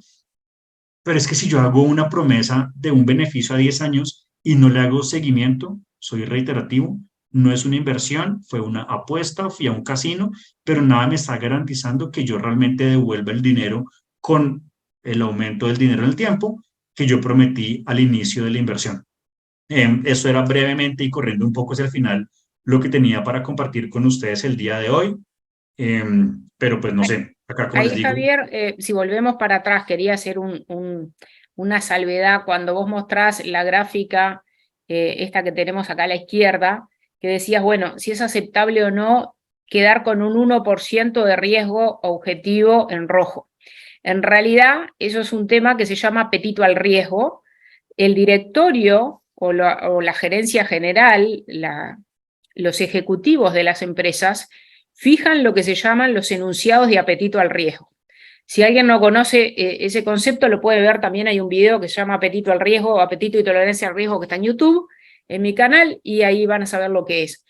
Eso quiere decir que hay veces que en algunos ámbitos o en algunas áreas, el directorio sí te permite que tus iniciativas o tu portafolio esté en rojo. Por ejemplo, yo puedo decir, no permito que reputacionalmente estemos en rojo, no permito que en temas de salud y seguridad nos expongamos y estemos en rojo, pero por ahí sí me permito estar en rojo en innovación, porque si no innovamos, no vamos a salir adelante, entonces me permito equivocarme, me permito el riesgo, me permito los errores, ¿no? Lo mismo en megaproyectos. Seguramente por más controles y planes que hagamos, nunca vamos a decir yo tengo un megaproyecto, una inversión enorme de años, compleja, en verde. Las empresas que hacen megaproyectos saben que el nivel de riesgo de ese tipo de iniciativas es mediano a alto, más allá de que haya controles. En Fórmula 1, acá estamos hablando hoy de Ocensa, que es una empresa de hidrocarburos. Imagínense que hoy le estoy haciendo una demo y tenemos a un invitado que es el Toto, ¿no? de Mercedes-Benz, el que maneja el equipo de Fórmula 1 de Mercedes-Benz, o tenemos las personas de Red Bull o de Ferrari que corren en Fórmula 1. Ellos se permiten tener muchos componentes en rojo porque es parte del ADN de una empresa de Fórmula 1 el riesgo y arriesgarse mucho. Van a tener tratamientos, pero seguramente muchos de lo de su portafolio, más allá de que trabajan todo el tiempo para minimizar al máximo el riesgo, igual se permiten convivir con riesgo y de repente capaz no miden tanto esa parte, sino que van a medir mucho más beneficios, crecimiento, la reputación de marca y un montón de otras cosas, ¿no? Entonces, simplemente esa salvedad, yo creo que ahora podemos, a ver, primera cosa, ustedes conmigo vieron la teoría que vimos hasta el capítulo 7, nos faltó un poquitito, falta mucho más de teoría, falta todas las herramientas que todavía no las hemos visto, pero lo que ven acá es cómo la teoría, más allá de que en una industria específica, se baja a la práctica y como habrán visto, ustedes seguramente habrán dicho, ¿cómo hace Javier y su equipo para hacer esto, para calcular esto, para poner esta métrica? Dame la fórmula, dame la metodología, que ya me lo han pedido otras veces. Y como Javier les dijo, no es algo que en 16 horas podamos llegar, ¿no? O sea, es algo que, como Javier decía, conmigo estuvieron 3 meses conversando, reuniones a veces todos los días de 2 horas, a veces 4 horas, capacitaciones con un montón de gente, y entre medio reuniones a nivel de ejecutivo, con vicepresidentes, y va y viene, y charlan con el equipo de gobierno, después conmigo, y va y viene, esto no, cuestionar, esto te falta en la metodología, ¿por qué te falta? Un poco lo que él decía, que al principio de su portafolio, cuando empezamos la consultoría estaba muy desbalanceado, era muy de mantenimiento, muy del corto plazo, y como ven hoy, la versión del portafolio que tienen es mejorada, porque ya tiene un poquito más de largo plazo y medio plazo. El ESG antes no existía en el portafolio, lo agregamos. Entonces, bueno, es un camino, como dijo Javier, de bastante tiempo, y en este curso le estamos dando desde las bases, la metodología, pero después viene toda la creatividad de ustedes en, bueno, bajarlo a su industria, a su realidad. Ahora sí vamos a abrir a preguntas de cualquiera de las cosas que Javier presentó, e incluso cosas que él no haya presentado, pero que ustedes quisieran la opinión de alguien que está liderando o que lideró una oficina de portafolio y todo el proceso de creación metodológica. Así que la oportunidad que le pregunten, levanten la mano o si algo no entendieron, o si algo lo vieron pero no le vieron aplicación a su industria, que es lo que a Javier le parece. Aprovechenlo, Javier no va a volver, es la única presentación en el curso de bajada al mundo real, así que obviamente hay una dificultad que como siempre ustedes ya sabrán, y por eso cuando yo les muestro en el televisor cosas de lejos, no les podemos mostrar, es la cocina, ¿no? Los números, las cantidades de cosas, las cantidades de plata, las cantidades de componentes, porque ahí sí ya entraríamos en información confidencial, pero bueno. Preguntas para Javier. Ahí tenés a Cintia López. Cintia, presentate, Cintia. Hola, buenas noches. Sí, disculpe primero que no puedo poner mi cámara, pero tengo un tema con ella. Sí, mi nombre es Cintia, yo estoy a cargo de la PMO en Productos Alimenticios Diana, es una empresa de snacks en El Salvador. Bueno, básicamente sí tengo un par de preguntas que, primero Javier, mil gracias porque me parece súper interesante toda la experiencia que has liderado de tu empresa. Ok, la primera pregunta es en relación a la priorización. nosotros pues tenemos también nuestro modelo de priorización aquí en la compañía, pero hay algo que nosotros necesitamos implementar, que es básicamente cómo nosotros podemos medir qué tan, ¿cómo sería más o menos? Sí, qué tan apegado está la estrategia a un proyecto en relación al otro. Básicamente, cómo nosotros lo pudiésemos medir. Porque aunque sí tenemos los proyectos que están agregados a la estrategia, aquellos que cumplen con cierta estrategia de la compañía, pero cómo poder priorizar uno sobre el otro, qué tan apegado está uno con relación al otro. Cómo nosotros pudiésemos medir, o si ustedes tienen algún tema parecido en tu empresa. De hecho, hay algo que mostrándoles, y fue una propuesta de las últimas que trabajamos, cuando queríamos hacer el nivel de alineación de las inversiones con ESGT, que de alguna forma podíamos hacerlo similar con el tema de estrategia, y era qué tan alineado está nuestro portafolio en temas de medio ambiente, sociedad, gobierno o tecnología. Y lo que nosotros usamos fue una mezcla de dos ideas. Una, utilizamos la matriz. Entonces, lo que decíamos es, si la inversión principalmente me reduce riesgo a personas, digamos que es social. Si lo principal que me reduce es riesgo de medio ambiente, es ambiental. Si lo primero que me reduce es imagen, es gobierno. Pero la tecnología no teníamos cómo evaluarla con esta matriz. Entonces, lo que definimos con un grupo multidisciplinario eran 5 preguntas que teníamos que hacer para saber si una inversión era tecnológicamente, estaba alineada con tecnología. Y era básicamente si la justificación era tecnológica, si utiliza herramientas avanzadas, si tiene temas de ciberseguridad, si es una herramienta que no existe en el mundo. Entonces, a donde voy es, sería necesario tener un listado de la estrategia o de los objetivos que ustedes tienen y unas 5 o 6 preguntas que me validen para cada uno de ellos, que si todas las preguntas fueran sí, significa que está 100% alineado en un tema de manejo de aguas. Si manejo de aguas fuera, por ejemplo, una línea estratégica para ustedes, muy seguramente las preguntas serían si si estoy alineado con un objetivo de desarrollo sostenible, si el manejo de agua me va a disminuir en un 10% la captación que tengo de afluentes, si está viabilizada mediante la licencia ambiental que yo tengo en mi empresa, si es escalable a otros puntos de la empresa, o si puedo por medio de esta iniciativa lograr un premio o una reducción de impuestos. No sé, cualquier 5 preguntas, pero que me permitan decir si las 5 son sí, está 100%. Si solamente tengo 4, es de 80.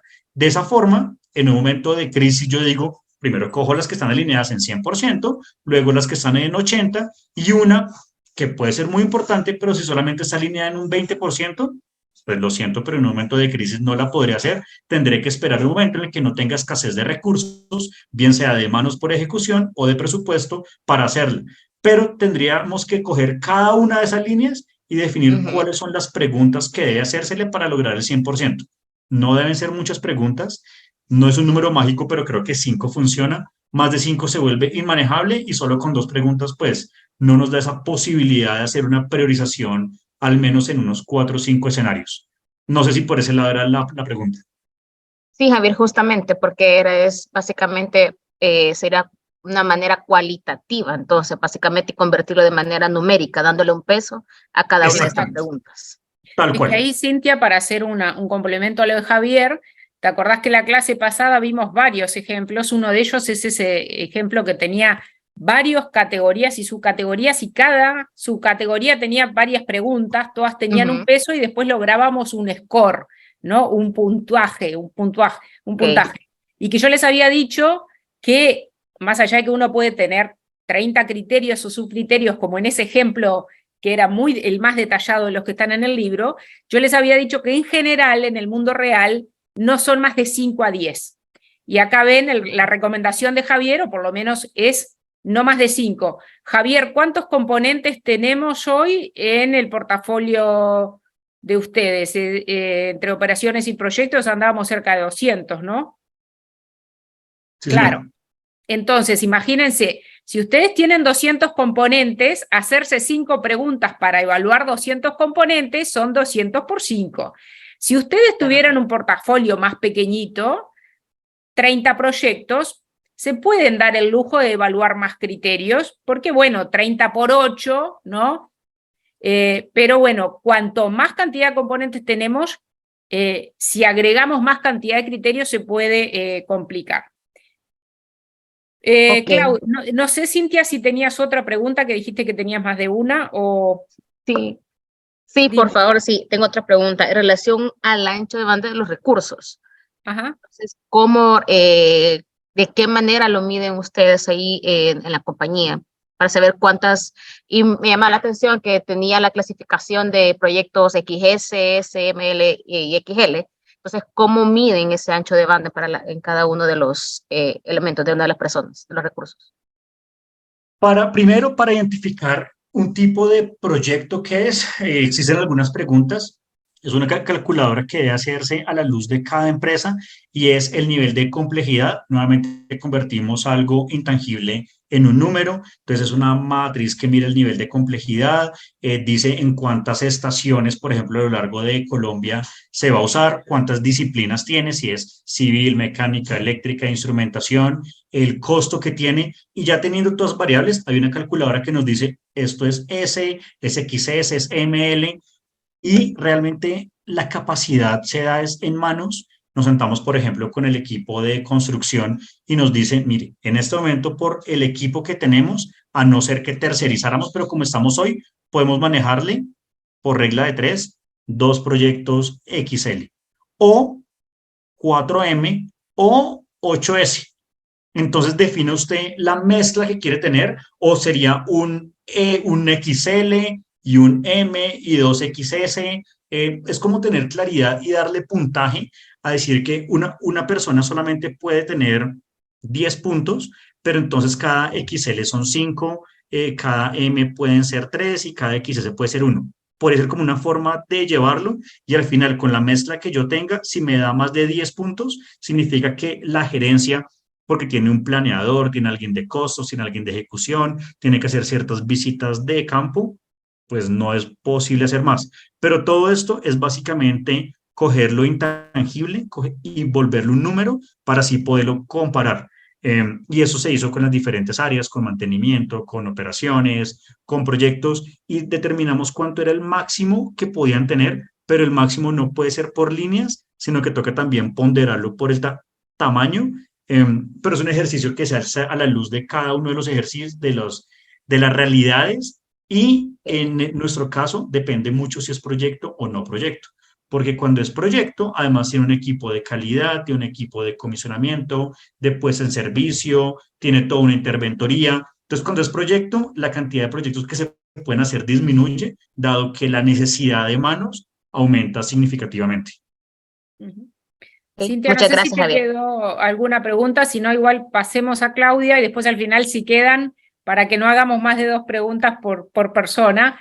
Pero bueno, justamente este tema, y está buena la pregunta por el comentario, cuando Javier nos presentó el portafolio, una de las cosas que veíamos era que no había conexión entre el portafolio y la capacidad, ¿no? Por eso ellos hoy tienen un criterio que se llama capacidad de ejecución, que es lo que yo insistía en el curso, en estas primeras clases, de decirles, bueno, de algún modo tienen que ver si es factible o no lo que le están pidiendo, ¿no? Entonces, ese punto que Javier mencionó ahora, que está muy bueno, fue un invento que nos surgió en la consultoría, lo del S, M, L y XL, y lo vamos a tener que patentar, Javier, pero nos sirvió mucho. Eso u otra cosa tienen que buscar la forma, como yo les decía, por HH, por cantidad, o sea, por lo que sea, buscar la forma de vincular el portafolio contra la capacidad. Claudia, presentate y todo tuyo, Javier. Gracias. Javier, mi nombre es Catalina Prieto, yo pertenezco al sector de infraestructura. Y la pregunta, soy colombiana también, y la pregunta sería la siguiente. Me llamó mucho la atención cuando presentaste la penúltima diapositiva, donde presentas el tema del portafolio, cuando hablabas de los proyectos o de las mediciones, cuando al final del tiempo tú vas a tener es un beneficio o un retorno al año 10, ¿sí? Esa gráfica precisamente. Eh, digamos que en nuestra industria, si hablamos de concesiones, ¿sí? Nosotros tenemos una parte que es en CAPEX y hay otra parte que es en OPEX, ¿sí? Pero si miramos el modelo de concesión, pues puede llegar a ser a 25 o a 30 años. Eh, mi pregunta es, ¿cómo lograr esa estrategia o si tienes de golpe algunos consejos para unir esos dos mundos que son el CAPEX y el OPEX, pero además que lo que te llegue a ti o la información que llegue para el seguimiento del portafolio y poder al final del tiempo hacer ese seguimiento como lo muestras, no solamente hasta el año 5, sino hasta el año 10? Hablabas al principio también algo así de reportería. ¿Tienes algo que nos puedas aconsejar en esa línea? Porque claramente son dos mundos, por ejemplo, en el caso de concesiones, que es el que se me vino a la cabeza para preguntarte, de cómo podremos hacerlo, cómo se puede lograr.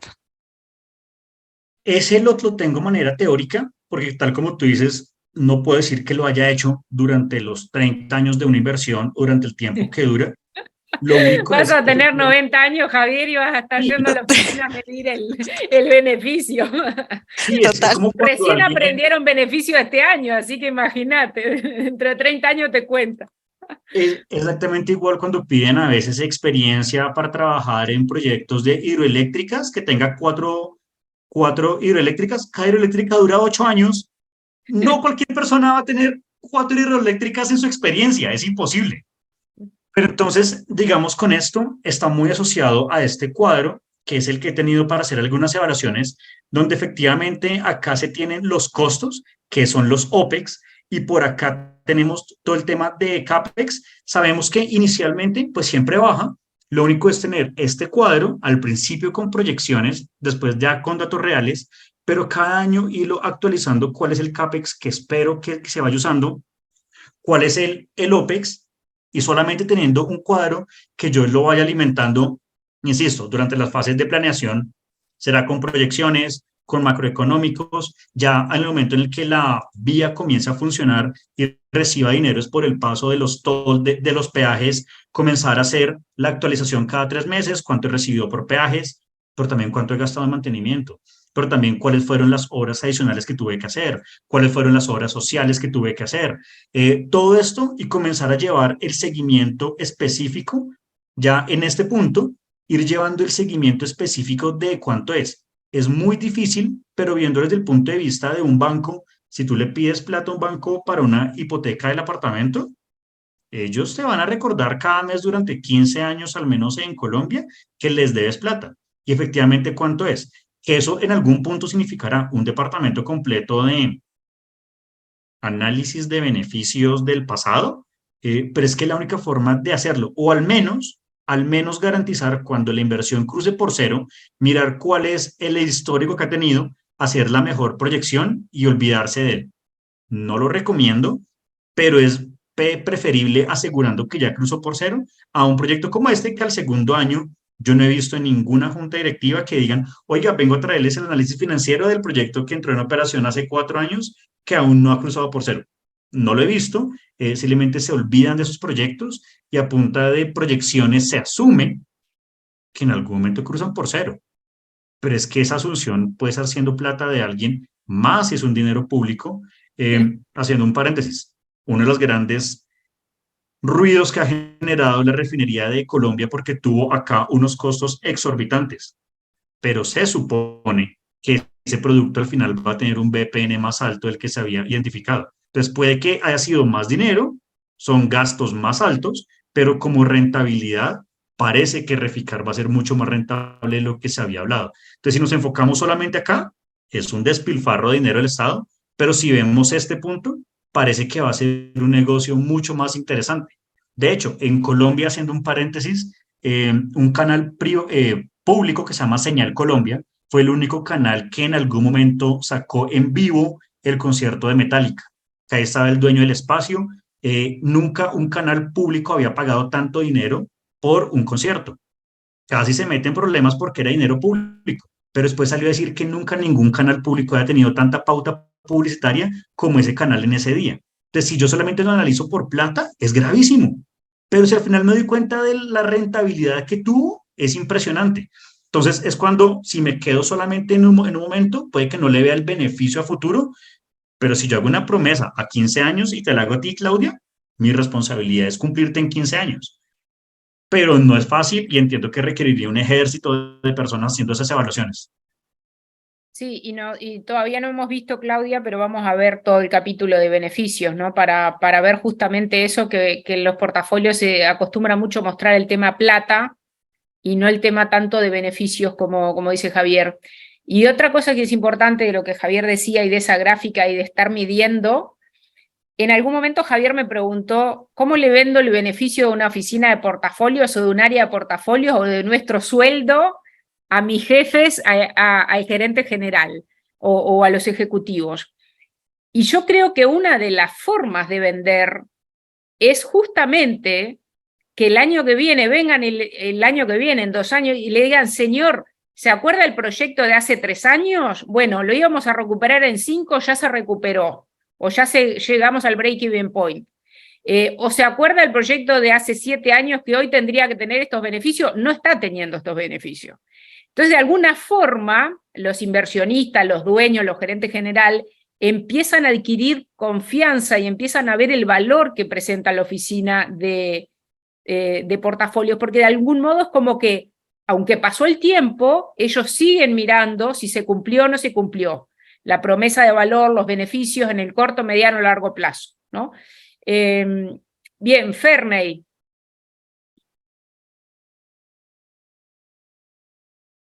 No, olvidé bajar la mano. Ah, bien. Lisbeth.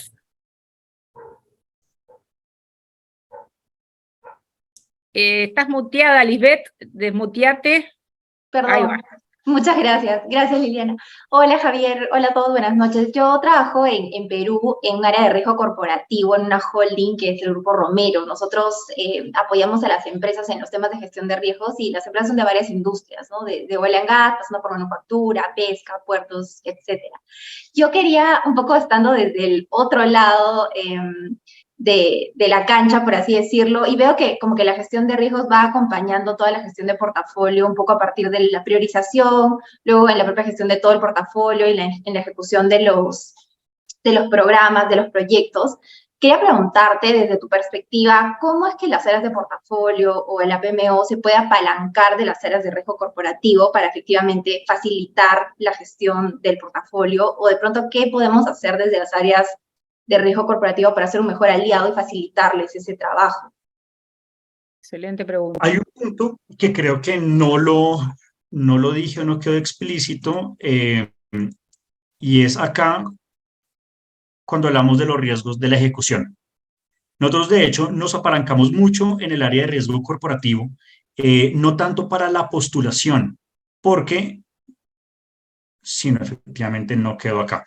No tanto para la postulación, porque la postulación la hacemos con una matriz RAM muy operativa, muy desde el punto de vista de riesgo operacional, pero después sí tenemos que garantizar cuál es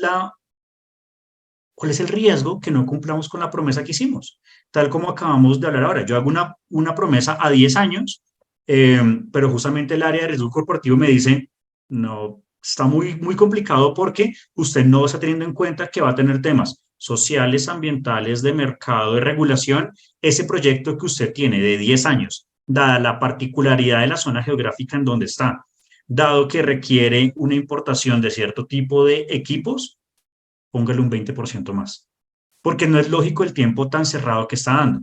Entonces, como lo hemos manejado, el riesgo corporativo no está asociado a la postulación, pero sí a la realidad de lo que yo estoy proponiendo. Y por otro lado, pues también vienen todos los controles que ya tenemos que tener, tanto para asegurar la ejecución, como pues para asegurar la salud, si se puede decir así, de la inversión, con los controles SOX, con los controles internos de cada una de las empresas. Entonces, no es para la postulación, pero sí para el seguimiento y cuando hacemos la construcción del presupuesto y del cronograma. Si no tenemos en cuenta el área de riesgos corporativos, seguramente vamos a ser súper optimistas, pero no es de un buen punto de vista, sino desde un punto de vista que vamos a proponer lo que no es cumplible desde ningún punto de vista y al final terminamos entregando un BPN muy por debajo del que habíamos ofrecido inicialmente. Ok, clarísimo. Gracias, Javier. Mira, Vale. yo quiero, Lisbeth, complementarte ahí porque, bueno, es el tema que más trabajamos. Yo creo que hay muchas cosas en doble dirección entre la oficina de portafolios y el área corporativo de riesgo o la PMO en términos de riesgo.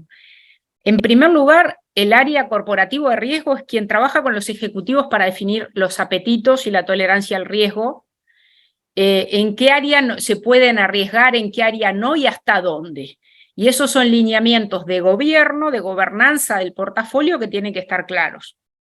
En segundo lugar, el área de riesgo corporativo de algún modo es el responsable del cumplimiento de la política de gestión de riesgos, del modelo único de gestión de riesgos y por lo tanto debería ayudar, dar los recursos, la capacitación necesaria al área de riesgos, al área, perdón, de portafolios y de proyectos, de ese marco único de riesgos y apoyar a la PMO también y trabajar en conjunto para asegurar que hayan habilidades de gestión de riesgos a nivel de portafolio, a nivel de operaciones y a nivel de proyectos. Porque el portafolio, como dijimos, tiene que ver con formular los componentes correctos, pero que se ejecuten correctamente. La formulación puede ser preciosa, como sería el rol de Javier, pero ¿qué pasa cuando los gerentes de proyectos y de operaciones son nefastos y no saben gestionar los riesgos? En cualquier metodología, sea ágil, híbrida o tradicional, es un problema. Eso no va a dar una buena ejecución. Entonces, la capacitación en gestión de riesgo.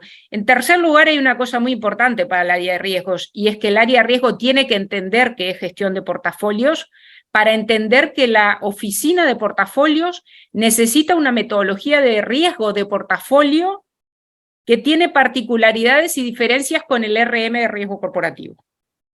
Entonces, lo que no pueden nunca ustedes desde su área de riesgo, Lisbeth, es decir, no, área de portafolio, ustedes no hagan esa metodología. A mí no me gusta eso que están haciendo, eso de riesgo acá, cámbienlo, sáquenlo, porque no es el modelo único. Entonces, no limiten la creatividad, la necesidad de un área de portafolios por desconocimiento. Generalmente la gente que trabaja en área de riesgo corporativo no conoce nada de portafolio, ni conoce nada de proyecto, y conoce de operaciones y de procesos. Entonces es importante que el área de riesgo corporativo conozca de portafolios y de proyectos para entender cómo comunicarse mejor y cómo hacer que esas dos gestiones de riesgo, diríamos, la de portafolio, la de proyecto y la corporativa, estén sincronizadas. Y en última instancia, el área de riesgo corporativo de algún modo es como la segunda línea de defensa de los riesgos del portafolio. Yo he escuchado a muchos gerentes de riesgos corporativos decir: los proyectos son un desastre, el portafolio, la cartera de proyectos es un desastre, la vicepresidencia de proyectos es un desastre. Y yo pregunto, ¿y qué hizo el área de riesgo corporativo con ese desastre? ¿Qué seguimiento le dio a los riesgos estratégicos críticos del portafolio? ¿Cómo los ayudó en el seguimiento de riesgos tácticos? Y entonces, yo creo que ahí lo bueno es no solo darle lineamiento, metodología, capacitación, sino meterse y ayudar. No sé ahí, Javier, si estás de acuerdo con eso, pero creo que es una visión más amplia de cómo trabajar esos dos mundos, de la oficina de portafolio y la oficina de riesgo corporativo. Total, y ahí hay una pregunta que siempre se da y es el tema de evaluación y de matrices. ¿Debería ser una sola para todo? Uno de los gurús que tenemos dicen, no, hay una caja de herramientas. En la caja de herramientas hay martillos, destornilladores, alicates. A donde voy no es una única matriz, pero si yo no tengo una matriz que me las traduzca todas en una sola, yo tendría que trabajar cada una como un subportafolio independiente porque no los puedo medir exactamente iguales. Tengo matrices de 6x6, tengo de 5x5, tengo de 4x4 y hay un tema que, haciendo por ejemplo el ejemplo de las concesiones de vías, yo no tendré la misma tolerancia al riesgo cuando yo trabajo en una planta de 1 kilómetro cuadrado que puedo controlar casi todo lo que pasa adentro, a cuando tengo que ser tolerante al riesgo en una carretera que de pronto va de Bogotá a Cartagena 1000 kilómetros la tolerancia al riesgo va a ser distinta. Yo puedo asegurar que en un parque no haya accidentes, pero en 1000 kilómetros de pronto la tolerancia tiene que ser un poco, no quiero más decir alta. más flexible, pero no puede ser igual de robusta porque no sería lo lógica. Y en eso es cuando a veces las diferentes áreas no entienden que las necesidades del otro son diferentes, que la matriz de riesgos es diferente, que la tolerancia es diferente, y después cuando no se hablan, termina el de portafolio intentando mirar cómo los alinea a todos, pero es muy importante tener esas alineaciones desde arriba para evitarse malentendidos más adelante. Sí, eso es lo que vimos la clase pasada con la evaluación multinivel, ¿no? ¿Se acuerdan que hablamos de tener una tablita, una matriz de evaluación a cada nivel? Leisa, nos quedan 5 minutitos para cerrar. Hola, bueno, sí, esto me llamó la atención. Buenas, Leisa de Panamá, trabajo en una institución bancaria. Mi pregunta va dirigido a que vi en uno de los slides que ustedes presentan, por ejemplo, lo que son la salud del portafolio. Es decir, pues que tienen una vista de cómo van los proyectos o los componentes de manera individual para poder tú comunicar cómo está la salud del portafolio. Y quería solo saber si ustedes manejan una herramienta en donde se casa cómo va la gestión del proyecto para que lo puedas tener en un nivel más macro o Zoom para poder hacer las comunicaciones a nivel pues de gobierno. Y es una de las oportunidades de mejora que también tenemos, porque tal con los números que te dice Liliana, en esta industria es muy común que el 80% del portafolio sea mantenimiento, donde el nivel de gestión es diferente al que se hace en proyectos. Algunos son por riesgos operacionales, pero como tal, inversiones con la metodología, la academia de PMI, el 5%. Entonces, de un proyecto, de un portafolio de 10 millones de dólares, yo puedo tener 5 perfectamente organizados, clasificados, con un Power BI que me muestra el CPI, SPI, valor ganado, y es muy importante. Pero y el 95% restante no está en ese mismo nivel de robustez.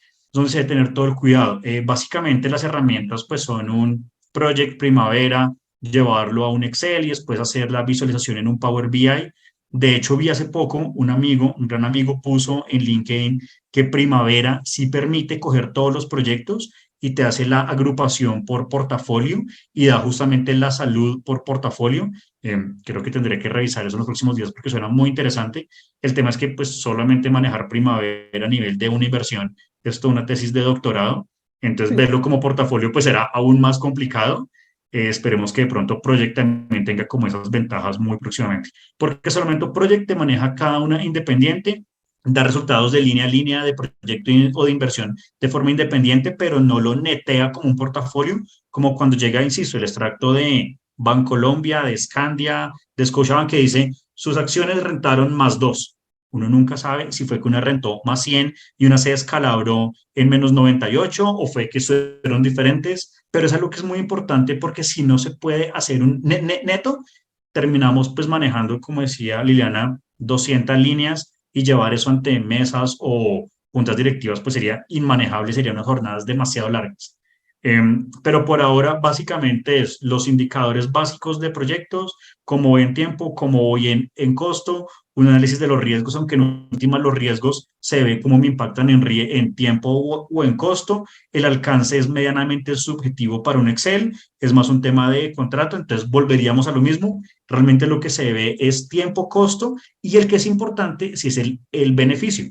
Porque como dijimos, yo puedo terminar mi construcción en tiempo y en costo, pero que nunca entre en operación. Entonces deberíamos controlar esos 3 variables siempre e irnos con eso. Creo que primero es tener la casa arreglada y un Excel funciona perfecto antes de ponerse uno a ir con una app o con un software muy elaborado cuando aún los conceptos no están en el nivel de una PMO o pues ojalá fuera en un nivel de centro de excelencia. Y ahí ese desafío que dice Leisa, lo pueden tener también en portafolios híbridos, porque les puede pasar que tiene un montón de métricas, CPI, SPI, un montón de cosas para los proyectos tradicionales, y los ágiles tienen métricas totalmente distintas, y cuando vos vas a un ejecutivo, nosotros estuvimos trabajando este año también con un banco, con un portafolio de proyectos de TI tradicionales, ágiles e híbridos.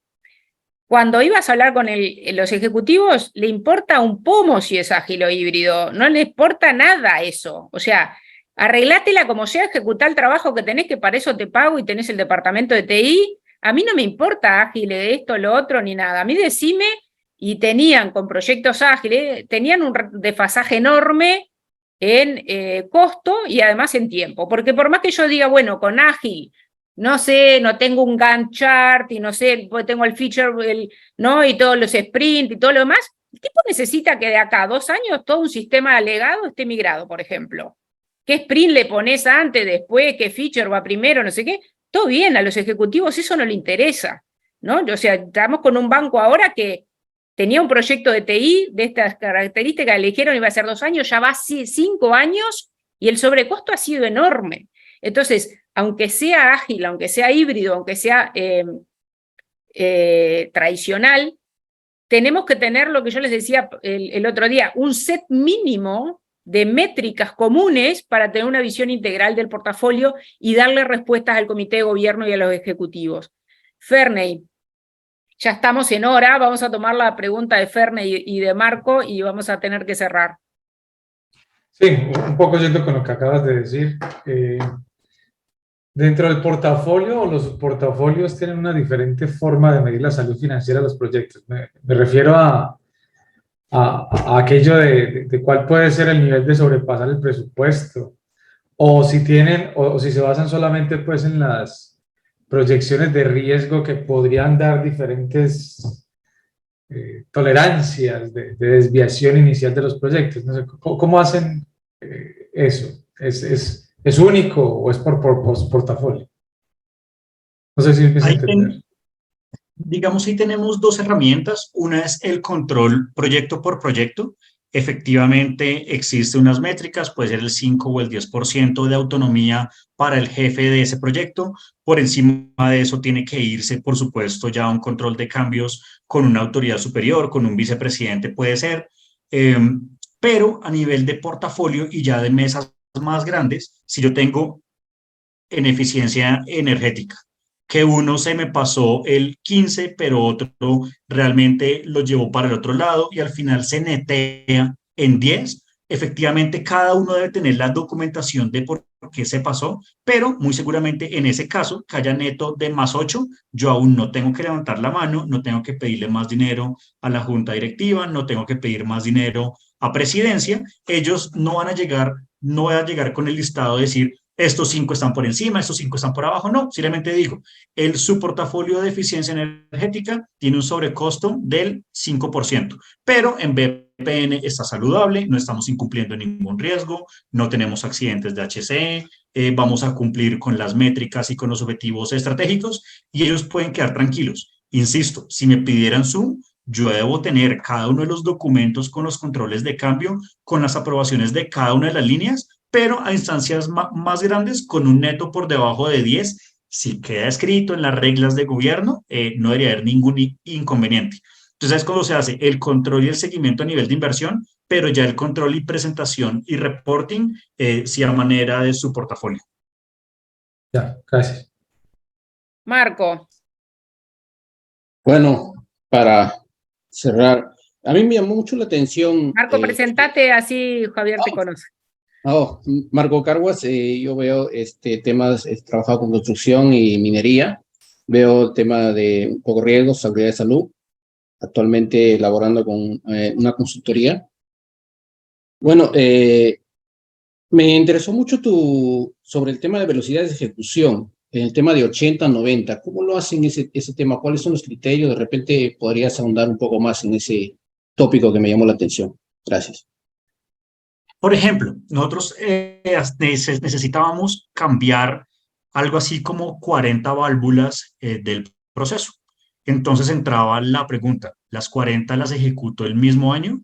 Nos quedábamos sin recursos. Entonces dijimos, no, venga, en vez de hacerlo de una forma vertical, lo vamos a hacer horizontal. Es un ejemplo. Entonces dijimos, vamos a hacer un cambio de 10 válvulas al año. por supuesto priorizando y que sea permisible de acuerdo a la tolerancia al riesgo, y primero voy a hacer el cambio de las válvulas que mayor impacto pueden tener o que mayor probabilidad de falla puedan tener porque son las más viejas, pero de esa forma nosotros cambiamos la velocidad y no son 40 en un año, sino 10 cada año durante 4 años. De esa forma pudimos despejar recursos, tanto económicos como de capacidad de obra, y pudimos atender mayor cantidad de inversiones.